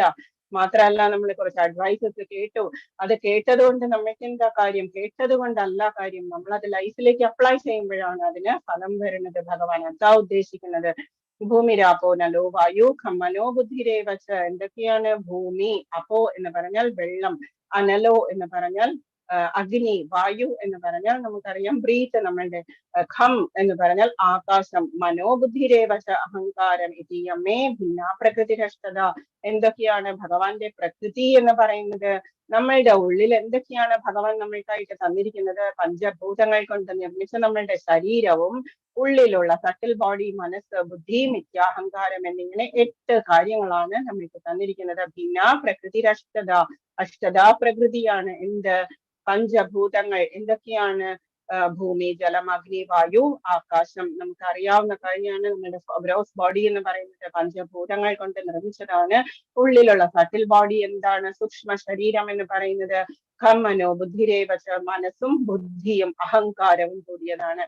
അഹങ്കാരം എന്ന് പറയുന്നത് ഞാൻ എന്നുള്ള ഭാവമാണ്. പിന്നെ ബുദ്ധി, മനസ്സ് എല്ലാവർക്കും വേറെ വേറെയാണ്. ബുദ്ധിയും മനസ്സും എല്ലാവർക്കും വേറെ വേറെ തന്നെയാണ്. അതുപോലെ തന്നെ ഭിന്ന പ്രകൃതിരഷ്ടത, ഇതാണ് ഭഗവാന്റെ അഷ്ടതാ പ്രകൃതി. ഓക്കെ, വൈഹാട്ട് ചെയ്യുന്ന ശ്ലോകമാണ്. ഭൂമിരാപോ നലോ വായു ഖമ്മനോ ബുദ്ധിരേവച്ച അഹങ്കാരം ഇത്യമേ ഭിന്ന പ്രകൃതിരഷ്ടത. പിന്നെ എന്താണ്? അപരേയമിതസ്പന്യാം പ്രകൃതിം വിദ്ധിമേ പരാം ജീവഭൂത മഹാബാഹോ യേദം ധാര്യതേ ജഗത്. ഇത് കൂടാതെ, ഈ 8 തരം പ്രകൃതി കൂടാതെ എനിക്കൊരു തരം ശക്തി കൂടിയുണ്ട്. എന്താണത്? നമ്മളൊക്കെയാണ്, ജീവജാലങ്ങളാണ് ഭഗവാന്റെ ഈ ഭൗതിക പ്രകൃതിയുടെ വിഭവങ്ങളെ ചൂഷണം ചെയ്യുന്ന എന്ന് തന്നെ ഭഗവാൻ പറഞ്ഞിരിക്കുന്നു. ഇതെല്ലാം അനുഭവിക്കുന്ന നമ്മളൊക്കെയാണ് ഭഗവാന്റെ ജീവഗണങ്ങളാണ്. ഭഗവാന്റെ വേറൊരു ശക്തി എന്ന് പറയുന്നത് കുറച്ചും കൂടി ഡീറ്റെയിൽഡ് ആയിട്ട് പറഞ്ഞാല് ഭഗവാന്റെ അന്തരംഗ ശക്തി, ഇന്റേണൽ പൊട്ടൻസിയാണ് എന്ത്? നമ്മളുടെ സ്പിരിച്വൽ വേൾഡ് എന്ന് പറയുന്നത്. എക്സ്റ്റേണൽ പൊട്ടൻസി, ബഹിരംഗ ശക്തിയാണ് മെറ്റീരിയൽ വേൾഡ് എന്ന് പറയുന്നത്. ഇതിന്റെ ഇടയിലുള്ള തടസ്സ ശക്തി എന്ന് പറയുന്ന മാർജിനൽ പൊട്ടൻസിയാണ് എന്ത്? നമ്മളൊക്കെ, എല്ലാ ജീവജാലങ്ങളും മാർജിനൽ പൊട്ടൻസിയാണ് ഇടയിൽ നിൽക്കുന്നത്. ഉള്ളിലുമല്ല പുറത്തുമല്ലാത്ത രീതിയിൽ നിൽക്കുന്ന മാർജിനൽ പൊട്ടൻസി. ഓക്കെ, മനസ്സിലായോ? ഇതൊക്കെ ഡീറ്റെയിൽഡ് ആയിട്ട് നെക്സ്റ്റ് ലെവലിൽ കൂടുതൽ പഠിക്കും. മത്ത പരതരം നാണ്യസ്തി ധനഞ്ജയ മൈ സർവമിതം പ്രോതം സൂത്രേ മണിഗണ ഇവ. വളരെ ഇമ്പോർട്ടന്റ് ആയിട്ടുള്ള ശ്ലോകമാണ്. എവിടെയും കേൾക്കാം. നമ്മൾക്ക് ഭഗവത്ഗീത പഠിച്ചിട്ടുള്ള ആളുകളൊക്കെ എപ്പോഴും ചൊല്ലുന്ന ശ്ലോകമാണ്. പലതരമല്ല, പരതരമാണ്. പരതരം നാന്യത്തിഞ്ചിതസ്തി ധനഞ്ജയ. ധനഞ്ജയ എന്ന് പറഞ്ഞാൽ യുധിഷ്ഠിരന് വേണ്ടിയിട്ട് വളരെയധികം ധനം ശത്രുക്കളെയൊക്കെ കൊന്നൊടുക്കി അല്ലെങ്കിൽ തോൽപ്പിച്ചുകൊണ്ട് ധനം കൊണ്ടുവന്നത് കൊണ്ട് ധനഞ്ജയൻ എന്ന പേര് പറഞ്ഞിരിക്കുന്നത്. ഭഗവാൻ മൈ സർവമിതം ക്രോധം സൂത്രേ മണികണ ഇവ. ഞാൻ എങ്ങനെയാണ് ഇതിനെല്ലാം ഇത് കൊണ്ടു നടക്കുന്നത്? യൂണിവേഴ്സിനെ ധാരാളം മണി എടുത്തിട്ട് നമ്മൾ അതിനുള്ളിലൂടെ ഒരു ചരട് കോർത്തു കഴിഞ്ഞാൽ വളരെ ഭംഗിയുള്ള ഒരു മാലയായി നന്നായിട്ട് കോർത്തു കഴിഞ്ഞാൽ നമുക്ക് അതിനുള്ളിലുള്ള നൂല് പോലും നമുക്ക് കാണാൻ സാധിക്കില്ല. ആ നൂല് പോലെയാണ് ഭഗവാൻ. എല്ലാ പ്ലാനറ്റ്സ് ആണെങ്കിലും ഈ ഹോൾ യൂണിവേഴ്സിനെ ഇങ്ങനെ മാലയിൽ കോർത്തുകൊണ്ടാണ് ഭഗവാൻ, മാലയിൽ കോർത്തതുപോലെ തന്നെയാണ് ഭഗവാൻ കൊണ്ടു നടക്കുന്നത്. ഓരോ പ്ലാനറ്റ്സ് എവിടെയൊക്കെ നിൽക്കണം, എങ്ങനെ നിൽക്കണം, എങ്ങനെയൊക്കെ കറങ്ങണം സൂര്യന്റെ ചുറ്റും, ഇതൊക്കെ ഭഗവാൻ നേരത്തെ തന്നെ തീരുമാനിച്ച് ആ മണിയിൽ കോർത്ത് വെച്ചിട്ടുണ്ട്. പരതരം നാണ്യ. ഇതിനേക്കാളും കൂടുതലായിട്ട് ഒരു അബ്സല്യൂട്ട് ട്രൂത്ത് വേറെയില്ല.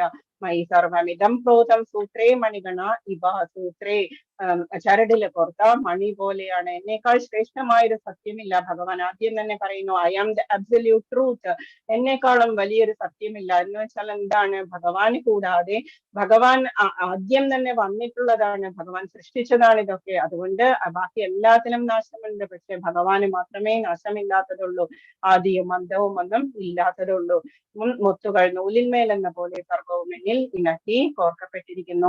പരതരം ഞാൻ യത്തിഞ്ചിതസ്തി ധനഞ്ജയ മൈ സർവമിതം ക്രോധം സൂത്രേ മണികണ്ണ ഇവ. ഒക്കെ ഇനി ഭഗവാനെ നമ്മൾ എങ്ങനെയാണ് ഏത് സമയത്തും ആലോചിക്കുക അല്ലെങ്കിൽ സ്മരിക്കുക എന്നുള്ളതിനെ കുറിച്ച് ഭഗവാൻ വളരെ ഈസി ആക്കി തരികയാണ് നമ്മൾക്ക്. 7.6 പറയുന്നു, 8 പറയുന്നു, രസോഹം അപ്സു കൗന്ദേയ. രസമാണ് ഞാൻ. അപ്സു എന്ന് പറഞ്ഞാൽ വെള്ളം, ആപോ എന്ന് പറഞ്ഞാൽ വെള്ളം. സംസ്കൃതത്തില് ആപോ എന്ന വാക്കിനർത്ഥം വെള്ളം എന്നതാണ്. രസോഹം അപ്സു കൗന്ദേയ. കൗന്ദേയ കുന്തിപുത്ര. ഞാൻ വെള്ളത്തിന്റെ ടേസ്റ്റ് ആണ്, രസമാണ്. നമ്മൾ എന്താ സയൻസിൽ പഠിച്ചിരിക്കുന്നത്? വെള്ളത്തിന് ഓർഡർ ഇല്ല, വെള്ളത്തിന് ടേസ്റ്റ് ഇല്ല, അതിന് സ്മെല്ലില്ല, ഇതൊക്കെയാണ് നമ്മൾ പഠിച്ചിരിക്കുന്നത്. പക്ഷേ ഭഗവാൻ എന്ത് പറയുന്നു? രസോഹം അപ്സു കൗന്ദേയ. ഞാനാണ് വെള്ളത്തിന്റെ രസം എന്ന് പറയുന്നു, ടേസ്റ്റ് ഞാനാണ്. പ്രഭാസ്മി ശശി സൂര്യയോ. സൂര്യന്റെയും ചന്ദ്രന്റെയും പ്രഭ ആണ് ഞാൻ. അതിന്റെ കിരണങ്ങളാണ്, അതിന്റെ വെളിച്ചം ആരാണ്? ഭഗവാനാണ്. അപ്പൊ നമ്മൾക്കറിയാം, വെള്ളം കുടിക്കുമ്പോൾ ഇപ്പം എവിടെയെങ്കിലൊക്കെ വെള്ളം കുട്ടികളൊക്കെ കളിച്ചു വരുമ്പോഴേക്കും എന്താ ചോദിക്കുക? അവര് വെള്ളമാണ് ചോദിക്കുക, പാലല്ല. അത് ആദ്യം നമ്മളുടെ തേഴ്സ്റ്റ് എന്ന് പറയുന്നത് തീർക്കാനായിട്ട് നമുക്ക് പറ്റുള്ളൂ. അപ്പം ചില അമ്മമാരൊക്കെ ഇങ്ങനെ നടന്നു വന്നതിന് ശേഷം വെള്ളം കുടിച്ചിട്ട് നാരായണ നാരായണ സമാധാനമായിട്ട് ഇരുന്ന് പറയുന്നില്ലേ? ഇതാണ് വെള്ളം എന്ന് പറയുന്നത്. ഞാൻ എന്ന് പറയുന്ന ഓരോ തുള്ളി വെള്ളത്തിലും ഭഗവാൻ തന്നെയാണ് ഉള്ളത്. അപ്പം നമ്മൾക്ക് വെള്ളം കുടിക്കാനെടുത്താൽ പോലും ഭഗവാനെ നമ്മൾക്ക് സ്മരിക്കാം. പ്രഭാസ്മി ശശി സൂര്യയോ. സൂര്യനെയും ചന്ദ്രനെയും പ്രത്യക്ഷ ദൈവങ്ങളായിട്ട് എന്തുകൊണ്ടാ കാണുന്നത്? അതും ഭഗവാൻ തന്നെയാണ് അതിന് പ്രകാശം കൊടുക്കുന്നത്. പ്രണവ സർവവേദേഷു. എല്ലാ വേദങ്ങളിലെയും പ്രണവ മന്ത്രം ഞാനാണ് എന്ന് ഭഗവാൻ പറയുന്നു. ശബ്ദഖേ. നമ്മൾ കേൾക്കുന്ന എല്ലാ ശബ്ദവും. ആകാശഖേ എന്ന് പറഞ്ഞാൽ ഹം എന്നൊക്കെ പറഞ്ഞാൽ ആകാശം. ശബ്ദഖേ എന്ന് പറഞ്ഞാൽ ശബ്ദം. നമ്മൾ കേൾക്കുന്ന എല്ലാ തരം ശബ്ദങ്ങളും ഭഗവാനാണ്. പൗരുഷം ഋഷു. നരനില്ലേ, മനുഷ്യനില്ലേ, പൗരുഷം ഞാനാണ്. ഒരു ഗൃഹസ്ഥാശ്രമിക്ക് നമ്മൾ ഇന്നലെ പറഞ്ഞു എന്തൊക്കെയാണ് ഡ്യൂട്ടീസ് എന്നുള്ളത്. നമ്മളുടെ വീട്ടിലുള്ള എൽഡേഴ്സിനെയും അല്ലെങ്കിൽ നമ്മളുടെ ആശ്രിതരായിട്ടുള്ളവർ ആരൊക്കെയാണ് അവരുടെ കാര്യങ്ങൾ മാത്രമല്ല ഗൃഹസ്ഥാശ്രമിയുടെ ഡ്യൂട്ടി. ഗൃഹസ്ഥാശ്രമിക്ക് കുലദൈവവും ഇഷ്ടദൈവവും ഗ്രാമദൈവവും ആ അമ്പലങ്ങളും സന്യാസിമാരും കൂടെയുള്ള ഡൊമസ്റ്റിക് ആനിമൽസും പുറത്തുകൂടി നടക്കുന്ന പക്ഷികളും എല്ലാം ഗൃഹസ്ഥാശ്രമിയുടെ ജോലിയാണ്. പിതൃക്കളും എല്ലാം നമ്മൾ ചെയ്യേണ്ടതാണ്. വർഷത്തിൽ ഒരിക്കലെങ്കിലും കുലദേവതമാരുടെ ക്ഷേത്രങ്ങളിൽ പോയിട്ട് ചെയ്യേണ്ടത് എന്താ? ചെയ്യുക. സർപ്പദൈവങ്ങളെ മാനിക്കുക. എപ്പോഴും പ്രത്യക്ഷ ദൈവങ്ങളാണ്. അതുപോലെ തന്നെ ബാക്കിയുള്ള എല്ലാ അമ്പലങ്ങളിലും എന്തൊക്കെയാണോ നമ്മളുടെ ഡ്യൂട്ടീസ് വളരെ ഭംഗിയായിട്ട് വളരെ ഹാപ്പി ആയിട്ട് എന്റെ ഡ്യൂട്ടിയാണ് എന്ന് വിചാരിച്ച് ചെയ്യാൻ വേണ്ടിയിട്ടാണ് പൗരുഷം കൊടുത്തിരിക്കുന്നത്. ഗൃഹസ്ഥാശ്രമിയുടെ കണ്ണിന് താഴെയാണ് ഇതെല്ലാം ഇരിക്കുന്നത്. ആ ഗൃഹസ്ഥാശ്രമിയുടെ കണ്ണിന് താഴെ എല്ലാവരും ശാന്തരായിരിക്കണം, എല്ലാവരും തൃപ്തരായിട്ടിരിക്കണം. ആ ഒരു കഴിവാണ് ഭഗവാൻ നരന് കൊടുത്തിരിക്കുന്നത്. ഇനി സ്ത്രീകൾക്ക് എന്താ ഒന്നും കൊടുക്കാത്തത് എന്ന് ചോദിക്കരുത്. 10ാമത്തെ അധ്യായത്തിൽ നമ്മൾ അത് ഡിസ്കസ് ചെയ്യും. അപ്പം രസോഹമപ്സു കൗന്ദേയ പ്രഭാസ്മി ശശി സൂര്യയോ പ്രണവ സർവവേദേഷു ശബ്ദഖേ പൗരുഷം ഋഷു. അപ്പം കുന്തിപുത്ര ജലത്തിലെ രസവും സൂര്യചന്ദ്രന്മാരിലെ പ്രകാശവും വേദമന്ത്രങ്ങളിലെ പ്രണവവും ആകാശത്തിലെ ശബ്ദവും പുരുഷന്റെ പൗരുഷവും ഞാനാകുന്നു.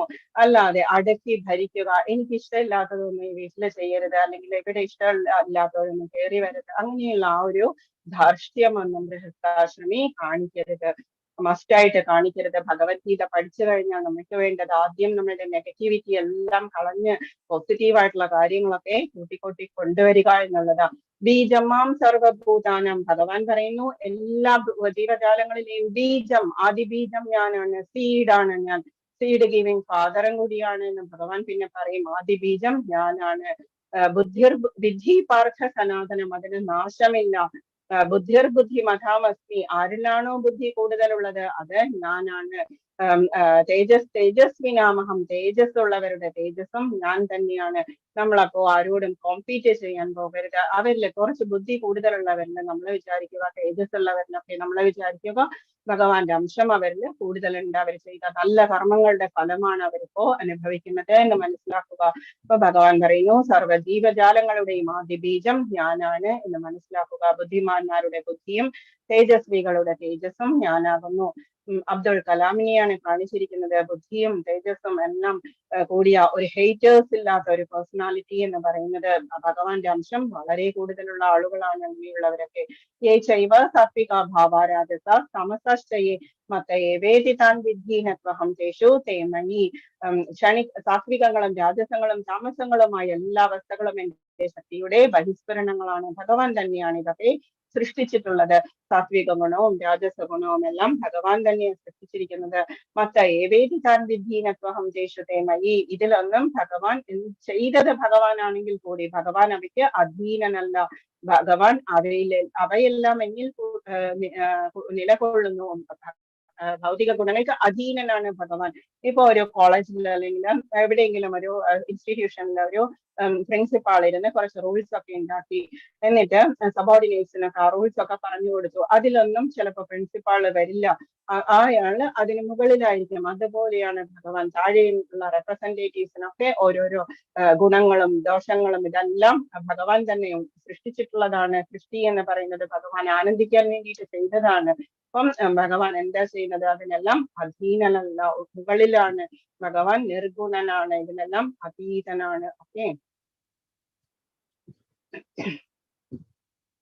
ഇനി ഭഗവാൻ പറയുന്നു നമാം ദുഷ്കൃതിനോ മൂഢ പ്രപദ്യന്തേ നരാധമ മായയാപഹൃതജ്ഞാന ആസുരം ഭാവമാശ്രിത. 4 തരം ആളുകൾ എന്നെ ശരണം പ്രാപിക്കുന്നില്ല. ഭഗവാൻ തന്നെ പറയുന്നു, ഭഗവാൻ അറിയാം ആരൊക്കെയാണ് ശരണം പ്രാപിക്കുന്നത് ഇല്ലാത്തത് എന്നൊക്കെ. നമാം ദുഷ്കൃതിനോ മൂഢ, നമാം ഇല്ല, എന്നെ ശരണം പ്രാപിക്കുന്നില്ല. പ്രപദ്യന്തേ നരാധമ, ആരൊക്കെയാണ്? ദുഷ്കൃതികളായിട്ടുള്ള മൂഢന്മാരും നരാധമന്മാരും മായയാപഹൃതജ്ഞാന, മായ കൊണ്ട് ജ്ഞാനം അപഹരിച്ചിട്ടുള്ളവരും ആസുരം ഭാവമാശ്രിത, നിരീശ്വരവാദികളുമായിട്ടുള്ള ആളുകൾ എന്നെ ശരണം പ്രാപിക്കുന്നില്ല. ആരൊക്കെയാണ്? 4 പേര്. ദുഷ്കൃതികളായിട്ടുള്ള മൂഢന്മാർ, അധമന്മാർ.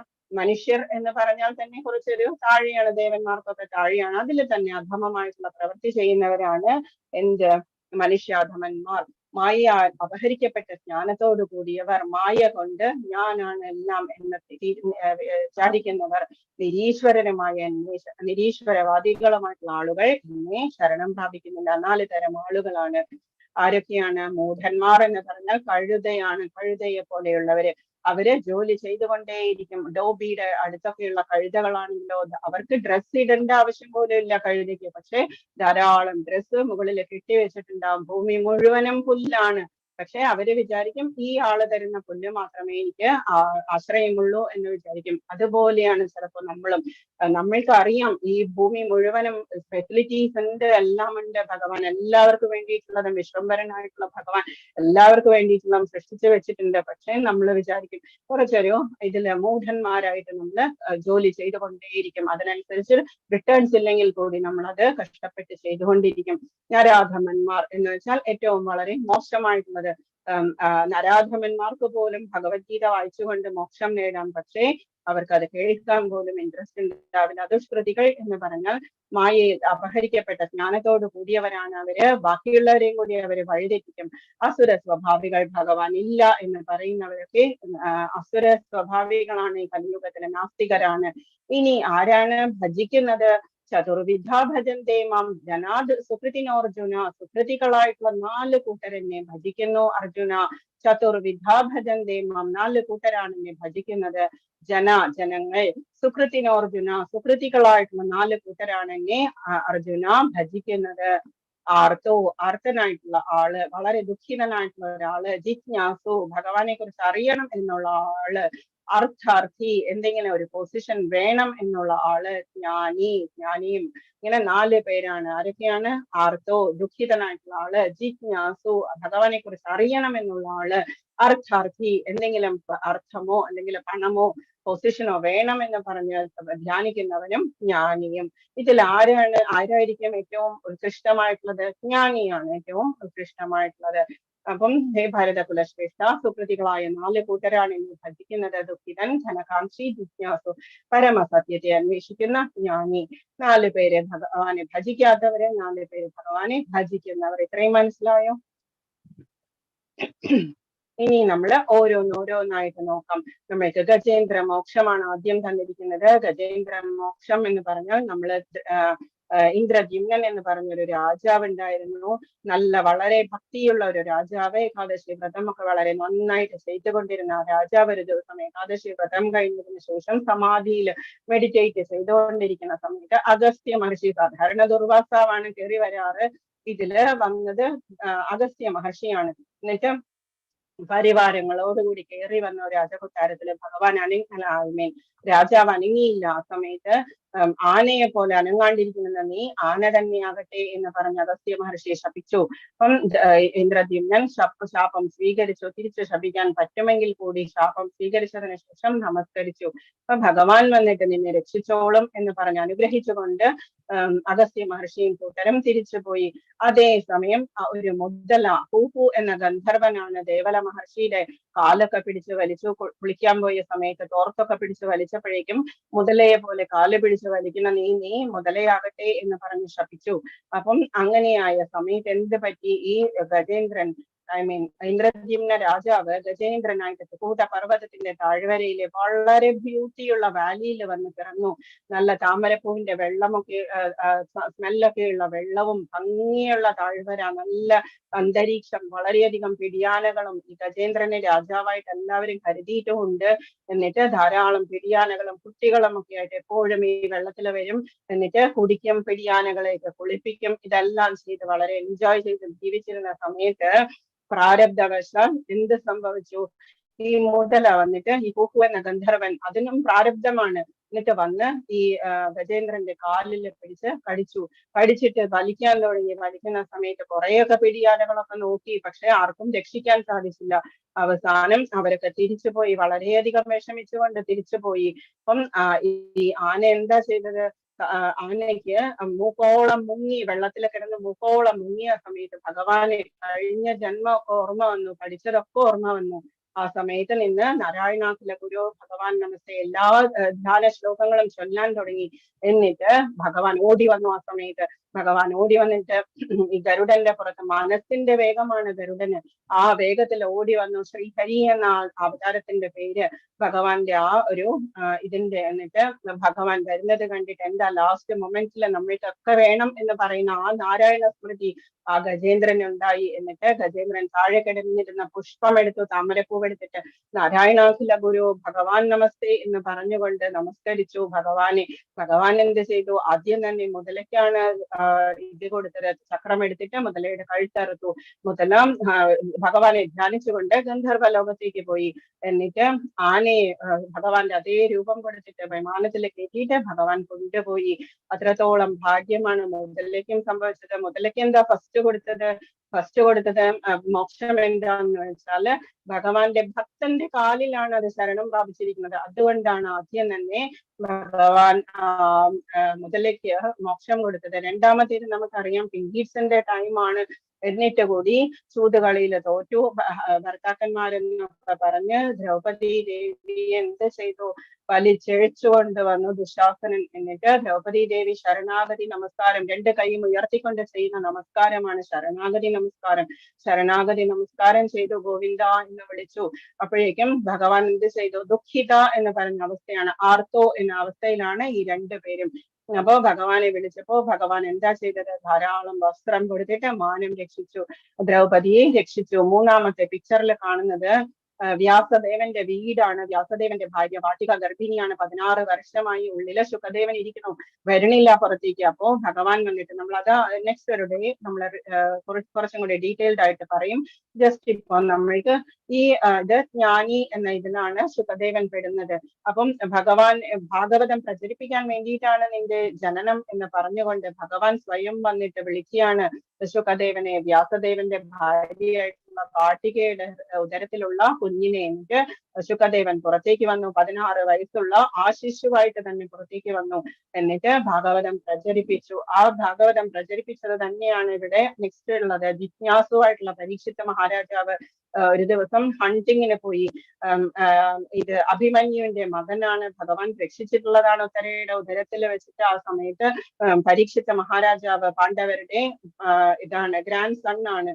പരീക്ഷിത്ത മഹാരാജാവ് വളരെ നന്നായിട്ട് രാജ്യം ഭരിച്ചുകൊണ്ടിരിക്കുന്ന നല്ലൊരു രാജാവ്, പ്രജകളെയൊക്കെ സ്വന്തം കുട്ടികളെ പോലെ നോക്കിക്കൊണ്ടിരുന്ന പരീക്ഷിത്ത മഹാരാജാവ് കർമ്മ ഫലം കൊണ്ട് ഒരു ദിവസം ഫോറസ്റ്റിൽ ഹണ്ടിങ്ങിന് പോയി കഴിഞ്ഞപ്പോഴേക്കും ശമീക മഹർഷി അവിടെ ഇരുന്ന് ധ്യാനിക്കുന്നത് കണ്ടു. അപ്പം ഈ പരീക്ഷിത്ത മഹാരാജാവ് വെള്ളം ചോദിച്ചപ്പോ ഈ മഹർഷി ധ്യാനത്തിലിരിക്കുന്നത് കൊണ്ട് എടുത്തു കൊടുത്തില്ല.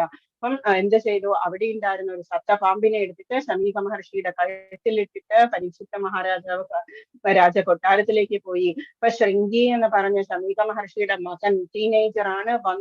വന്ന സമയത്ത് അച്ഛന്റെ ഇങ്ങനെ ഉള്ള ഒരു പാമ്പിനെ ഇട്ടിരിക്കുന്നത് കണ്ടിട്ട് ഉച്ചത്തിൽ കരഞ്ഞു. എന്നിട്ട് ശപിച്ചു, ആരെ തന്നെ ചെയ്തതാണെങ്കിലും ഈ ആളെ തക്ഷകൻ വന്നിട്ട് 7 ദിവസത്തിനുള്ളിൽ കൊല്ലും എന്ന് പറഞ്ഞു, ദംശിച്ചിട്ട് കൊല്ലും എന്ന് പറഞ്ഞു. ഇതറിഞ്ഞ പരീക്ഷിത്ത മഹാരാജാവ് എല്ലാ രാജ്യഭാരമൊക്കെ കുട്ടികളിൽ ഏൽപ്പിച്ചിട്ട് ഗംഗാ നദി തീരത്ത് പോയി ഇരുന്നു. എന്നിട്ട് അവിടെ ഇരുന്നിട്ട് 7 ദിവസം ഞാൻ എന്താണ് ചെയ്യേണ്ടത് എന്ന് ചോദിച്ചു അറിയാവുന്ന പണ്ഡിതന്മാരോടൊക്കെ ചോദിച്ച സമയത്ത് ഭഗവാൻ ഇതുപോലെ ഗുരുവിനെ പറഞ്ഞു വിട്ടു, ശുകദേവനെ പറഞ്ഞു വിട്ടു. ആ സമയത്ത് എന്നിട്ട് ശുകദേവൻ വന്നിട്ട് പരീക്ഷിത്ത മഹാരാജാവിന് 7 ദിവസം കൊണ്ട് ഭാഗവതം ഉപദേശിക്കുകയാണ്. പരീക്ഷത്തിന് അറിയാം 7 ദിവസത്തെ ആയുസ്സേ ഉള്ളൂ എന്നുള്ളത്. നമ്മൾക്കാണെങ്കിലോ അതുപോലെ അറിഞ്ഞുകൂടാ, നമുക്ക് എത്ര മിനിറ്റ് ഉണ്ട് എന്ന് കൂടി നമുക്ക് അറിയില്ല. അതുകൊണ്ടാണ് പരീക്ഷിത്ത മഹാരാജാവ് ലാസ്റ്റ് മൊമെന്റിൽ ഭാഗവതം കേട്ടുകൊണ്ട് മുക്തി അടയുകയാണ് ചെയ്തത്. അപ്പം ഇതില് കാണുന്നത് പരീക്ഷിത്ത മഹാരാജാവാണെങ്കിലും ജിജ്ഞാസുവാണ്, ശുകദേവനാണെങ്കിലും ജ്ഞാനിയാണ്. ഓക്കെ, ഇനി താഴെ കാണുന്നത് ധ്രുവ മഹാരാജാവാണ്. ധ്രുവ മഹാരാജാവ് ഉത്താനപാദ മഹാരാജാവിന്റെ മകനായിട്ടുള്ള ധ്രുവ മഹാരാജാവ്. ഉത്താനപാദ രാജാവിന് മനുപുത്രന്മാരാണ്. ഉത്താനപാദ രാജാവ് അപ്പം മനുപുത്രനാണ്. അപ്പം 2 ഭാര്യമാരാണ്, സുരുചിയും സുനീതിയും. അതില് സുനീതി കുറച്ച് സോഫ്റ്റ് ആയിട്ടുള്ള ഒരു ക്യാരക്ടറാണ്. ആ സുനീതിയുടെ മകനാണ് ധ്രുവ മഹാരാജാവ്. 5 വയസ്സേ ഉള്ളൂ. സുരുചിയാണെങ്കിലോ വളരെയധികം അഹങ്കാരമൊക്കെയുള്ള ഒരു ലേഡി ആയിരുന്നു. അപ്പം മഹാരാജാവിന് സുരുചിയോടാണ് കൂടുതൽ പ്രിയം. സുനീതിയെ മൈൻഡ് ചെയ്യാറ് കൂടിയില്ല, മകനെ മൈൻഡ് ചെയ്യാറില്ലായിരുന്നു. അപ്പം സുരുചി എന്ത് ചെയ്തു? ഉത്തമൻ എന്ന് പറഞ്ഞൊരു മകനുണ്ട്, ചെറിയ കുട്ടിയാണ്. ഒരു ദിവസം രാജാവിന്റെ മടിയിൽ കയറിയിരിക്കുന്നത് കണ്ടിട്ട് ധ്രുവന് തോന്നി എനിക്കും കയറിയിരിക്കണം എന്ന് തോന്നി. അപ്പൊ സുരുചി വളരെയധികം ചീത്ത പറഞ്ഞു, എന്റെ വയറ്റിൽ പിറക്കണം, ഭാഗ്യമില്ലാത്തവനാണ് നീ എന്നൊക്കെ പറഞ്ഞ് കുറെ ബഹളം ഉണ്ടാക്കിയ സമയത്ത് ധ്രുവൻ പോയിട്ട് അമ്മയോട് ചോദിച്ചു, എന്താ ചെയ്യേണ്ടത്? എനിക്ക് അപമാനം ഉണ്ടായി എന്ന് പറഞ്ഞു. അപ്പം നമുക്ക് ആരും ഇല്ല മോനെ, നമ്മൾക്ക് ഭഗവാൻ മാത്രമേ ഉള്ളൂ എന്ന് സുനീതി പറഞ്ഞു. അപ്പം ധ്രുവൻ എന്ത് ചെയ്തു? ഭഗവാൻ എവിടെ കാണാൻ സാധിക്കും എന്ന് ചോദിച്ചപ്പോ നമ്മൾ വനത്തിൽ പോയിരുന്ന് തപസ് ചെയ്യണം എന്ന് പറഞ്ഞു.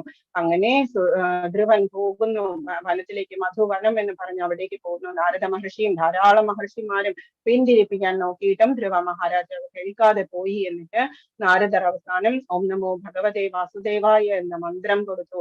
6 മാസം കൊണ്ട് ഭഗവാനെ കണ്ടു. ഭഗവാനെ കണ്ടിട്ട് സ്തുതിക്കാൻ പറ്റുന്നില്ല. എന്താണെന്ന് വെച്ചാൽ ഒന്നും അറിഞ്ഞുകൂടാ, 5 വയസ്സേ ഉള്ളൂ.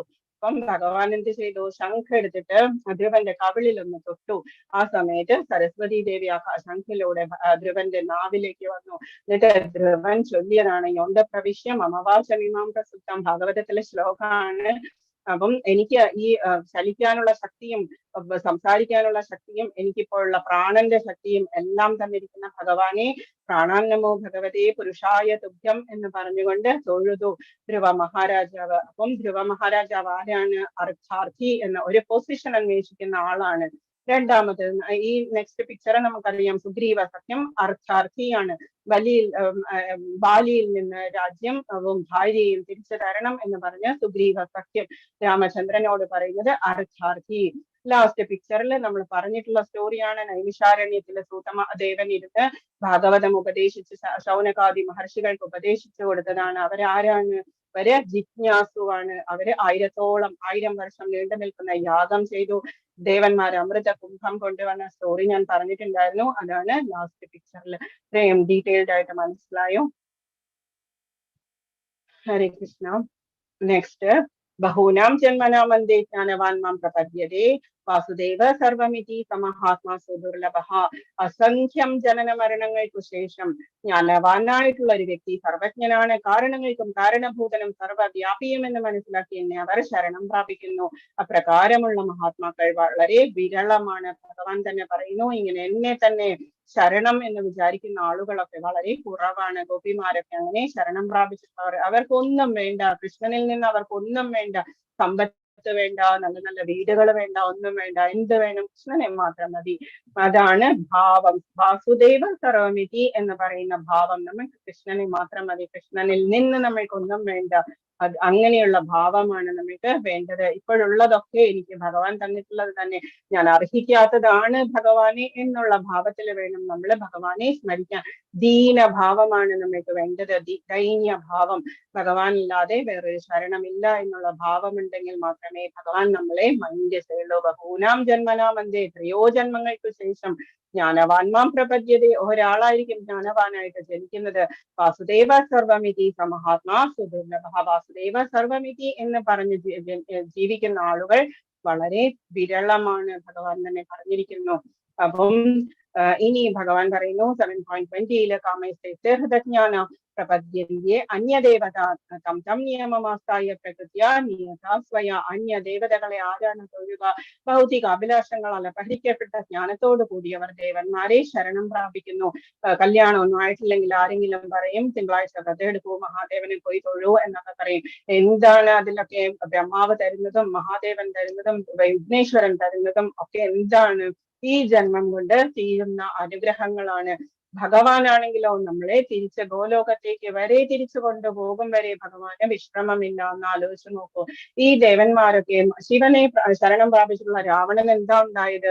ലാസ്റ്റ് മൊമെന്റിലെ ശിവന്റെ യാതൊരു അനുഗ്രഹവും രാവണന് ഉപകരിച്ചില്ല. രാമൻ പ്രാണൻ എടുക്കുകയാ ചെയ്തത്. ഹിരണ്യകശിപുവിനാണെങ്കിലും ബ്രഹ്മാവ് കൊടുത്ത യാതൊരു വരവും ലാസ്റ്റ് മൊമെന്റില് ഉപകാരപ്പെട്ടില്ല. അതേസമയം നാരായണനെ ശരണം പ്രാപിക്കുന്നവരാണെങ്കിലോ നമ്മൾക്ക് എക്കാലവും ആ ശരണം ഉണ്ടാകും. പ്രത്യേക നിയമങ്ങളും നിബന്ധനകളും അനുസരിച്ച് അവർ സ്വപ്രകൃതിയാൽ ദേവന്മാരെ ആരാധിക്കുന്നു. എല്ലാം വേണം എന്ന് പറയുന്ന ആളുകൾ ഭൗതിക ജീവിതത്തിലെ കാര്യങ്ങളാണ് അവര് ബാക്കിയുള്ള ദേവന്മാരോട് പോയി ചോദിച്ച് വാങ്ങിക്കുന്നത്.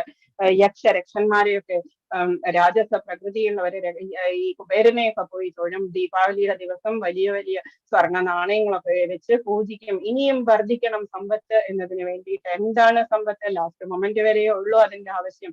പിന്നെ അതുകൊണ്ട് നമുക്ക് യാതൊരു യൂസും ഇല്ല. പിന്നെ ഉള്ളത് മന്ത്രവാദം, കൂടോത്രം പോലെയുള്ള രാത്രി സമയങ്ങളിൽ ചെയ്യുന്നതൊക്കെ അന്തവത്തു ഫലം തേഷാം തദ്ഭവത്യൽപമേധസാം ദേവാൻ ദേവയജോ യാന്തി മദ്ഭക്ത യാന്തി മാമപി. മൂഢന്മാരാണ് ദേവന്മാരെ ആരാധിക്കുന്നത്. അവർക്ക് കിട്ടുന്ന ഫലമാകട്ടെ തുച്ഛവും ക്ഷണികവുമാണ്. ഈ ജീവിതം കൊണ്ട് തീരുന്ന കാര്യങ്ങളാണ് അവർ തരുന്നത്. ദേവന്മാരെ പൂജിക്കുന്നവർ എവിടേക്ക് പോകും? ദേവന്മാരുടെ ലോകങ്ങളിലെത്തും. എന്റെ ഭക്തന്മാരാകട്ടെ പരമോന്നതമായി എന്റെ ധാമത്തിൽ എത്തിച്ചേരുന്നു. ഭഗവാന്റെ വീട്ടിലേക്ക്, നമ്മളുടെ സ്വന്തം വീട്ടിലേക്ക് നമ്മൾ തിരിച്ചു പോകും കൃഷ്ണാവബോധത്തോടെ. അവിടെ പോയി കഴിഞ്ഞാലുള്ള ഇതെന്താണ്? തിരിച്ചു വരേണ്ട ആവശ്യമില്ല മർത്യലോകത്തിലേക്ക്. അതേസമയം ഇവിടെ ദൃഷ്ടിയൊക്കെ പോയി കഴിഞ്ഞാൽ നമ്മുടെ പുണ്യം ക്ഷയിക്കുമ്പോൾ നമ്മൾ തിരിച്ചു വരും. കൃഷ്ണാവബോധത്തോടെ ഭഗവത് സേവനത്തിൽ ഏർപ്പെടുന്ന ശുദ്ധ ഭക്തൻ സച്ചിദാനന്ദാവസ്ഥയിൽ ശാശ്വതമായി വാഴുമെന്നിരിക്കെ ഭക്തനെ സിദ്ധിക്കുന്ന നേട്ടവും ഒരു സാധാരണ ദേവാരാധകന്റെ നേട്ടവും എത്ര വ്യത്യസ്തമാണ് എന്ന് വെച്ചിട്ട് നമ്മൾ ദേവന്മാരെ മാനിക്കരുത് എന്നല്ല. അവർക്കൊക്കെ പവേഴ്സ് ഉണ്ട്, വളരെ ഹയസ്റ്റ് ലെവലിലാണ്. നമ്മളെല്ലാ ടീച്ചേഴ്സിനെയും മാനിക്കും. അതേസമയം പ്രിൻസിപ്പാളിനോട് നമ്മൾ കുറച്ചും കൂടി റെസ്പെക്ട് കാണിക്കും. അത്രേ ഉള്ളൂ വ്യത്യാസം എന്ന് പറയുന്നത്. ഭഗവാന് പരിമിതിയില്ല, വരദാനങ്ങൾക്ക് എണ്ണമില്ല, കാരുണ്യം അതിരറ്റതാണ്. അതുകൊണ്ട് ശുദ്ധഭക്തരിൽ അദ്ദേഹത്തിനുള്ള കനിവും അതിരറ്റതത്രേ. ഓക്കെ, അഹം പ്രകാശ സർവസ്യ, ഞാൻ എല്ലാവർക്കും ഒന്നും എന്നെ കാണാൻ പറ്റില്ല, ഞാൻ എല്ലാവർക്കും പ്രത്യക്ഷനല്ല. യോഗമായ സമാവൃത, യോഗമായ കൊണ്ട് അവര് മൂടിയിരിക്കുകയാണ്, മായ കൊണ്ട്. മൂഢോയം നഭിജാനാതി ലോകോ മാമജമവ്യയം, ബുദ്ധിയില്ലാത്തവർക്കും മൂഢന്മാർക്കും ഞാൻ ഒരിക്കലും പ്രത്യക്ഷനാകില്ല. യോഗമായി എന്ന എന്റെ അന്തരംഗ ശക്തി അവരിൽ നിന്ന് എന്നെ മറച്ചു വെക്കുന്നു. തന്മൂലം അജനും അവ്യയനുമാണ്. അജൻ എന്ന് പറഞ്ഞാൽ പിറവിയില്ലാത്തവൻ, അവ്യയൻ എന്ന് പറഞ്ഞാൽ ശാശ്വതൻ. ഞാൻ എന്നവർ അറിയുന്നതുമില്ല. ഓക്കെ, ബുദ്ധിയില്ലാത്തവർക്കോ ഒന്നും ഭഗവാൻ ഇതൊന്നും കാണിച്ചു തരില്ല. അവർക്കൊന്നും ഇതൊന്നും മനസ്സിലാക്കാനുള്ള കഴിവും ഉണ്ടാവില്ല. ഭഗവത്ഗീത ശ്രദ്ധയോടെ ഇരുന്ന് മനസ്സിലാക്കുന്നുണ്ട് എന്നുണ്ടെങ്കിൽ നമ്മൾക്ക് മനസ്സിലാകും നമ്മള് മൂഢരല്ല, ഭഗവാന് നമ്മളോട് കനിവുണ്ട് എന്നുള്ളത്. ഓക്കെ, വേദാഹം സമതീതാനി വർത്തമാനാനി ച അർജുന ഭവിഷ്യാണി ച ഭൂതാനി മാം സുവേദന കശ്ചന. ഹേ അർജുന, പരമപുരുഷനായ എനിക്ക് പണ്ടുണ്ടായതും ഇനി സംഭവിക്കുന്നതും മേലിൽ വരാൻ പോകുന്നതുമായിട്ടുള്ള എല്ലാം അറിയാം. എല്ലാ ജീവാത്മാക്കളും എനിക്ക് സുപരിചിതരാണ്. പക്ഷെ എന്നെ ആർക്കും അറിയാൻ വയ്യ. ഭഗവാനെ ആർക്കും അറിയാൻ വയ്യ. ഒരു പുൽക്കൊടിയുടെ പോലും പൂർവജന്മവും വരാനിരിക്കുന്നതും ഓരോ കൃമി കീടത്തിന്റെയും കാര്യങ്ങൾ വരെ ഭഗവാൻ അസലായിട്ട് അറിയാം. ഓരോ ജീവജാലങ്ങളും ഭഗവാന്റെ തന്നെ സ്വന്തം സൃഷ്ടിയാണ്. ഭഗവാന് ഏറ്റവും സുപരിചിതരാണ്. ഒന്ന് ആലോചിച്ച് നോക്കൂ, നമ്മളെ കുറിച്ചൊക്കെ ഭഗവാന് നന്നായിട്ട് അറിയാം. നമ്മൾ ഏത് വഴിക്കാണ് പോകേണ്ടത്, എങ്ങോട്ടാണ്. നമ്മളുടെ സ്റ്റിയറിംഗ് എന്ന് പറയുന്നത് ഭഗവാന്റെ കയ്യിൽ കൊടുത്തു കഴിഞ്ഞാൽ നമ്മൾ രക്ഷപ്പെട്ടു. ഭഗവാൻ അല്ലാതെ എല്ലാം ഞാനാണ് ചെയ്യുക എന്ന് പറയുമ്പോഴാണ് നമ്മൾ ആപത്തിൽ അകപ്പെടുക. നമ്മളെ കൊണ്ട് ചെയ്യാവുന്ന കാര്യങ്ങൾക്ക് വളരെയധികം പരിമിതികളുണ്ട്. എന്നാലോ ഭഗവാന്റെ ശക്തിക്ക് യാതൊരു പരിമിതിയുമില്ല. ഓക്കെ, വേദാഹം സമതീതാനി വർത്തമാനാനി സാർജുന, വരാനിരിക്കുന്നതും ഒക്കെ ഭഗവാന് നന്നായിട്ട് അറിയാം. യേശാം സ്വന്തഗതം പാപം ജനാനാം പുണ്യകർമ്മണം ദ്വന്ദ്വ മോഹനിർമുക്ത ഭജന്തേ മാം ദൃഢവ്രതാഹ. പൂർവ്വജന്മങ്ങളിലും ഈ ജന്മത്തിലും പുണ്യകർമ്മങ്ങൾ ചെയ്തിട്ടുള്ളവർ അവരുടെ പാപകർമ്മങ്ങൾ നിർമാർജനം ചെയ്ത് ദ്വന്ദ്വ വ്യാമോഹങ്ങളിൽ നിന്ന് വിമുക്തരാകുന്നു. അങ്ങനെ അവർ ദൃഢനിശ്ചയത്തോടെ എന്റെ സേവനത്തിൽ മുഴുകും. യേശാം സ്വന്തഗതം പാപം, ഇതുവരെ ചെയ്തിട്ടുള്ള പാപങ്ങളൊക്കെ തീർത്തുകൊണ്ട് ജനാനാം പുണ്യകർമ്മണം, പുണ്യകർമ്മങ്ങളൊക്കെ ചെയ്ത് അവരിങ്ങനെ ദ്വന്ദ്വ മോഹത്തിൽ നിന്ന് മുക്തരാകുന്നു. സുഖം ദുഃഖം ഇതൊക്കെ നമ്മൾക്ക് സഹിക്കാവുന്നതാണ് എന്ന് മനസ്സിലാക്കി, അതല്ലെങ്കിൽ നമ്മൾക്ക് ദുഃഖം വന്നിട്ടുണ്ടെങ്കിലോ നമ്മൾക്ക് അതിനുള്ള ശക്തിയും ഭഗവാൻ തരും എന്ന് വിശ്വസിച്ചുകൊണ്ട് ഭഗവാനെ ട്രസ്റ്റ് ചെയ്തുകൊണ്ട് മുൻപോട്ട് പോയാൽ അവരെന്താ ചെയ്യുക? ദൃഢനിശ്ചയത്തോടെ എന്റെ സേവനത്തിൽ മുഴുകും. ഭഗവാൻ തന്നെ പറയുന്നു, അവര് എന്നെ തന്നെ സേവിക്കും. ലാസ്റ്റ് ശ്ലോകാണ്. സാധിഭൂതാതിദൈവം മാം സാധിയജ്ഞം സയേവിദുഹോ പ്രയാണകാലേപി ച മാം തേവിദുർ യുക്തചേതസഃ.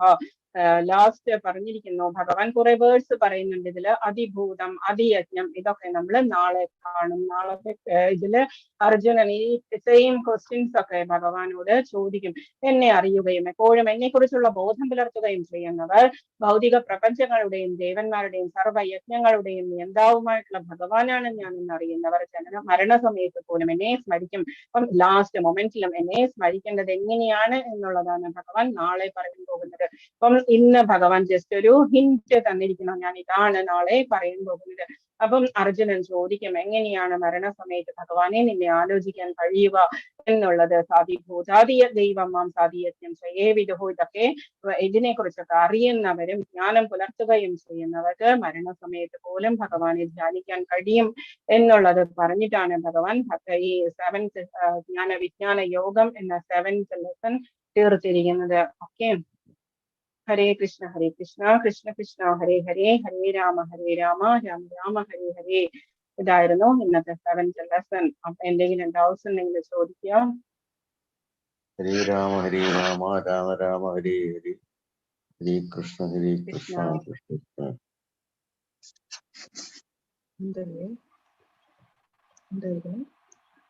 ഹരേ കൃഷ്ണ ഹരേ Mataji. Krishna, Hare Krishna.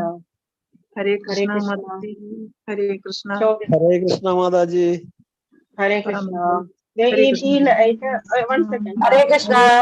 Hare Hare Krishna. Krishna. ഒരു ശ്ലോകം നമ്മൾ മിക്സ് ചെയ്തത്. Hare Krishna. ഹരേ കൃഷ്ണ. One second. ഒരു ശ്ലോകം നമ്മൾ മിക്സ് ചെയ്തു. 7.14 ശ്ലോകം നമ്മൾ മിക്സ് ചെയ്തു. ദേവീഹേഷ ഗുണമയി മമമായ ദുരത്യ മാമേവയെ പ്രപദ്യന്തേ മായാമേതാം തരന്തേ. വളരെ ഇമ്പോർട്ടന്റ് ആയിട്ടുള്ള ശ്ലോകമാണ്. 3 പ്രകൃതി ഗുണങ്ങൾ എന്റെ ദിവ്യസ്ഥിതി അതിജീവിക്കുക എളുപ്പമല്ല. എന്നാൽ എനിക്കായി സ്വയം സമർപ്പിക്കുന്നവർക്ക് അത് നിഷ്പ്രയാസം സാധിക്കും. ദൈവീ ഹേഷ ഗുണമയി, ഭഗവാൻ തന്നെ സൃഷ്ടിച്ചിട്ടുള്ള ദിവ്യമായ ശക്തിയാണ് മായ എന്ന് പറയുന്നത്. അതിനെ അതിജീവിക്കണം എന്നുണ്ടെങ്കിൽ ഭഗവാനെ തന്നെ ശരണം പ്രാപിക്കണം എന്ന് പറഞ്ഞതാണ് നമ്മൾ മിക്സ് ചെയ്ത ശ്ലോകം. എനിക്ക് ഡൗട്ട് തോന്നിയിട്ട് ഞാൻ വന്നതാണ്. നമ്മൾക്ക് ഇത് കൂടുതൽ ഡീറ്റെയിൽഡ് ആയിട്ട് നാളെ കേൾക്കാം. ഓക്കെ. ദേവി ഹേഷ ഗുണമയി മമമായ ദുരത്യ മാമേവയെ പ്രപദ്യന്തേ മായാമേതാം തരന്തിരേ. മായയെ അതിക്രമിക്കണം എന്നുണ്ടെങ്കിൽ എന്നെ ശരണം പ്രാപിക്കുക എന്ന് ഭഗവാൻ പറഞ്ഞിരിക്കുന്നത്. Okay. Hare Krishna. Hare Krishna Hare Mataji. Krishna Mataji. Hare Krishna. Hare Krishna. Hare Krishna Mataji. Hare Krishna. Mataji. Hare Krishna Mataji. Hare Krishna. Okay. Doubts ഒന്നും ഇല്ല ആർക്കും?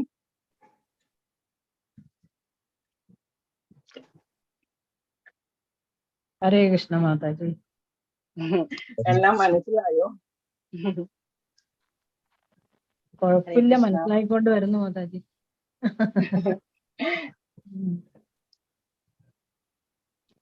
മാതാജി പറഞ്ഞ പോലെ നഴ്സറി മുതൽ പഠിക്കല്ലേ? അതെ അതെ. മെറ്റീരിയൽസ് വായിക്കാം. യൂട്യൂബിൽ ഒന്നുകൂടി നോക്കണം എന്നുണ്ടെങ്കിൽ യൂട്യൂബ് എടുത്ത് നോക്കാം. ഡൗട്ട്സ് ഉള്ളതൊക്കെ നോക്കാം. പിന്നെ ക്വിസ് ചെയ്യുക. മസ്റ്റ് ആയിട്ട് ഡെയിലി ബേസിസിൽ ചെയ്ത് പോവുക. അപ്പൊ ലാസ്റ്റ് ഡേ തന്നെ സർട്ടിഫിക്കറ്റ് ഡൗൺലോഡ് ചെയ്യാൻ പറ്റും. ഓക്കെ.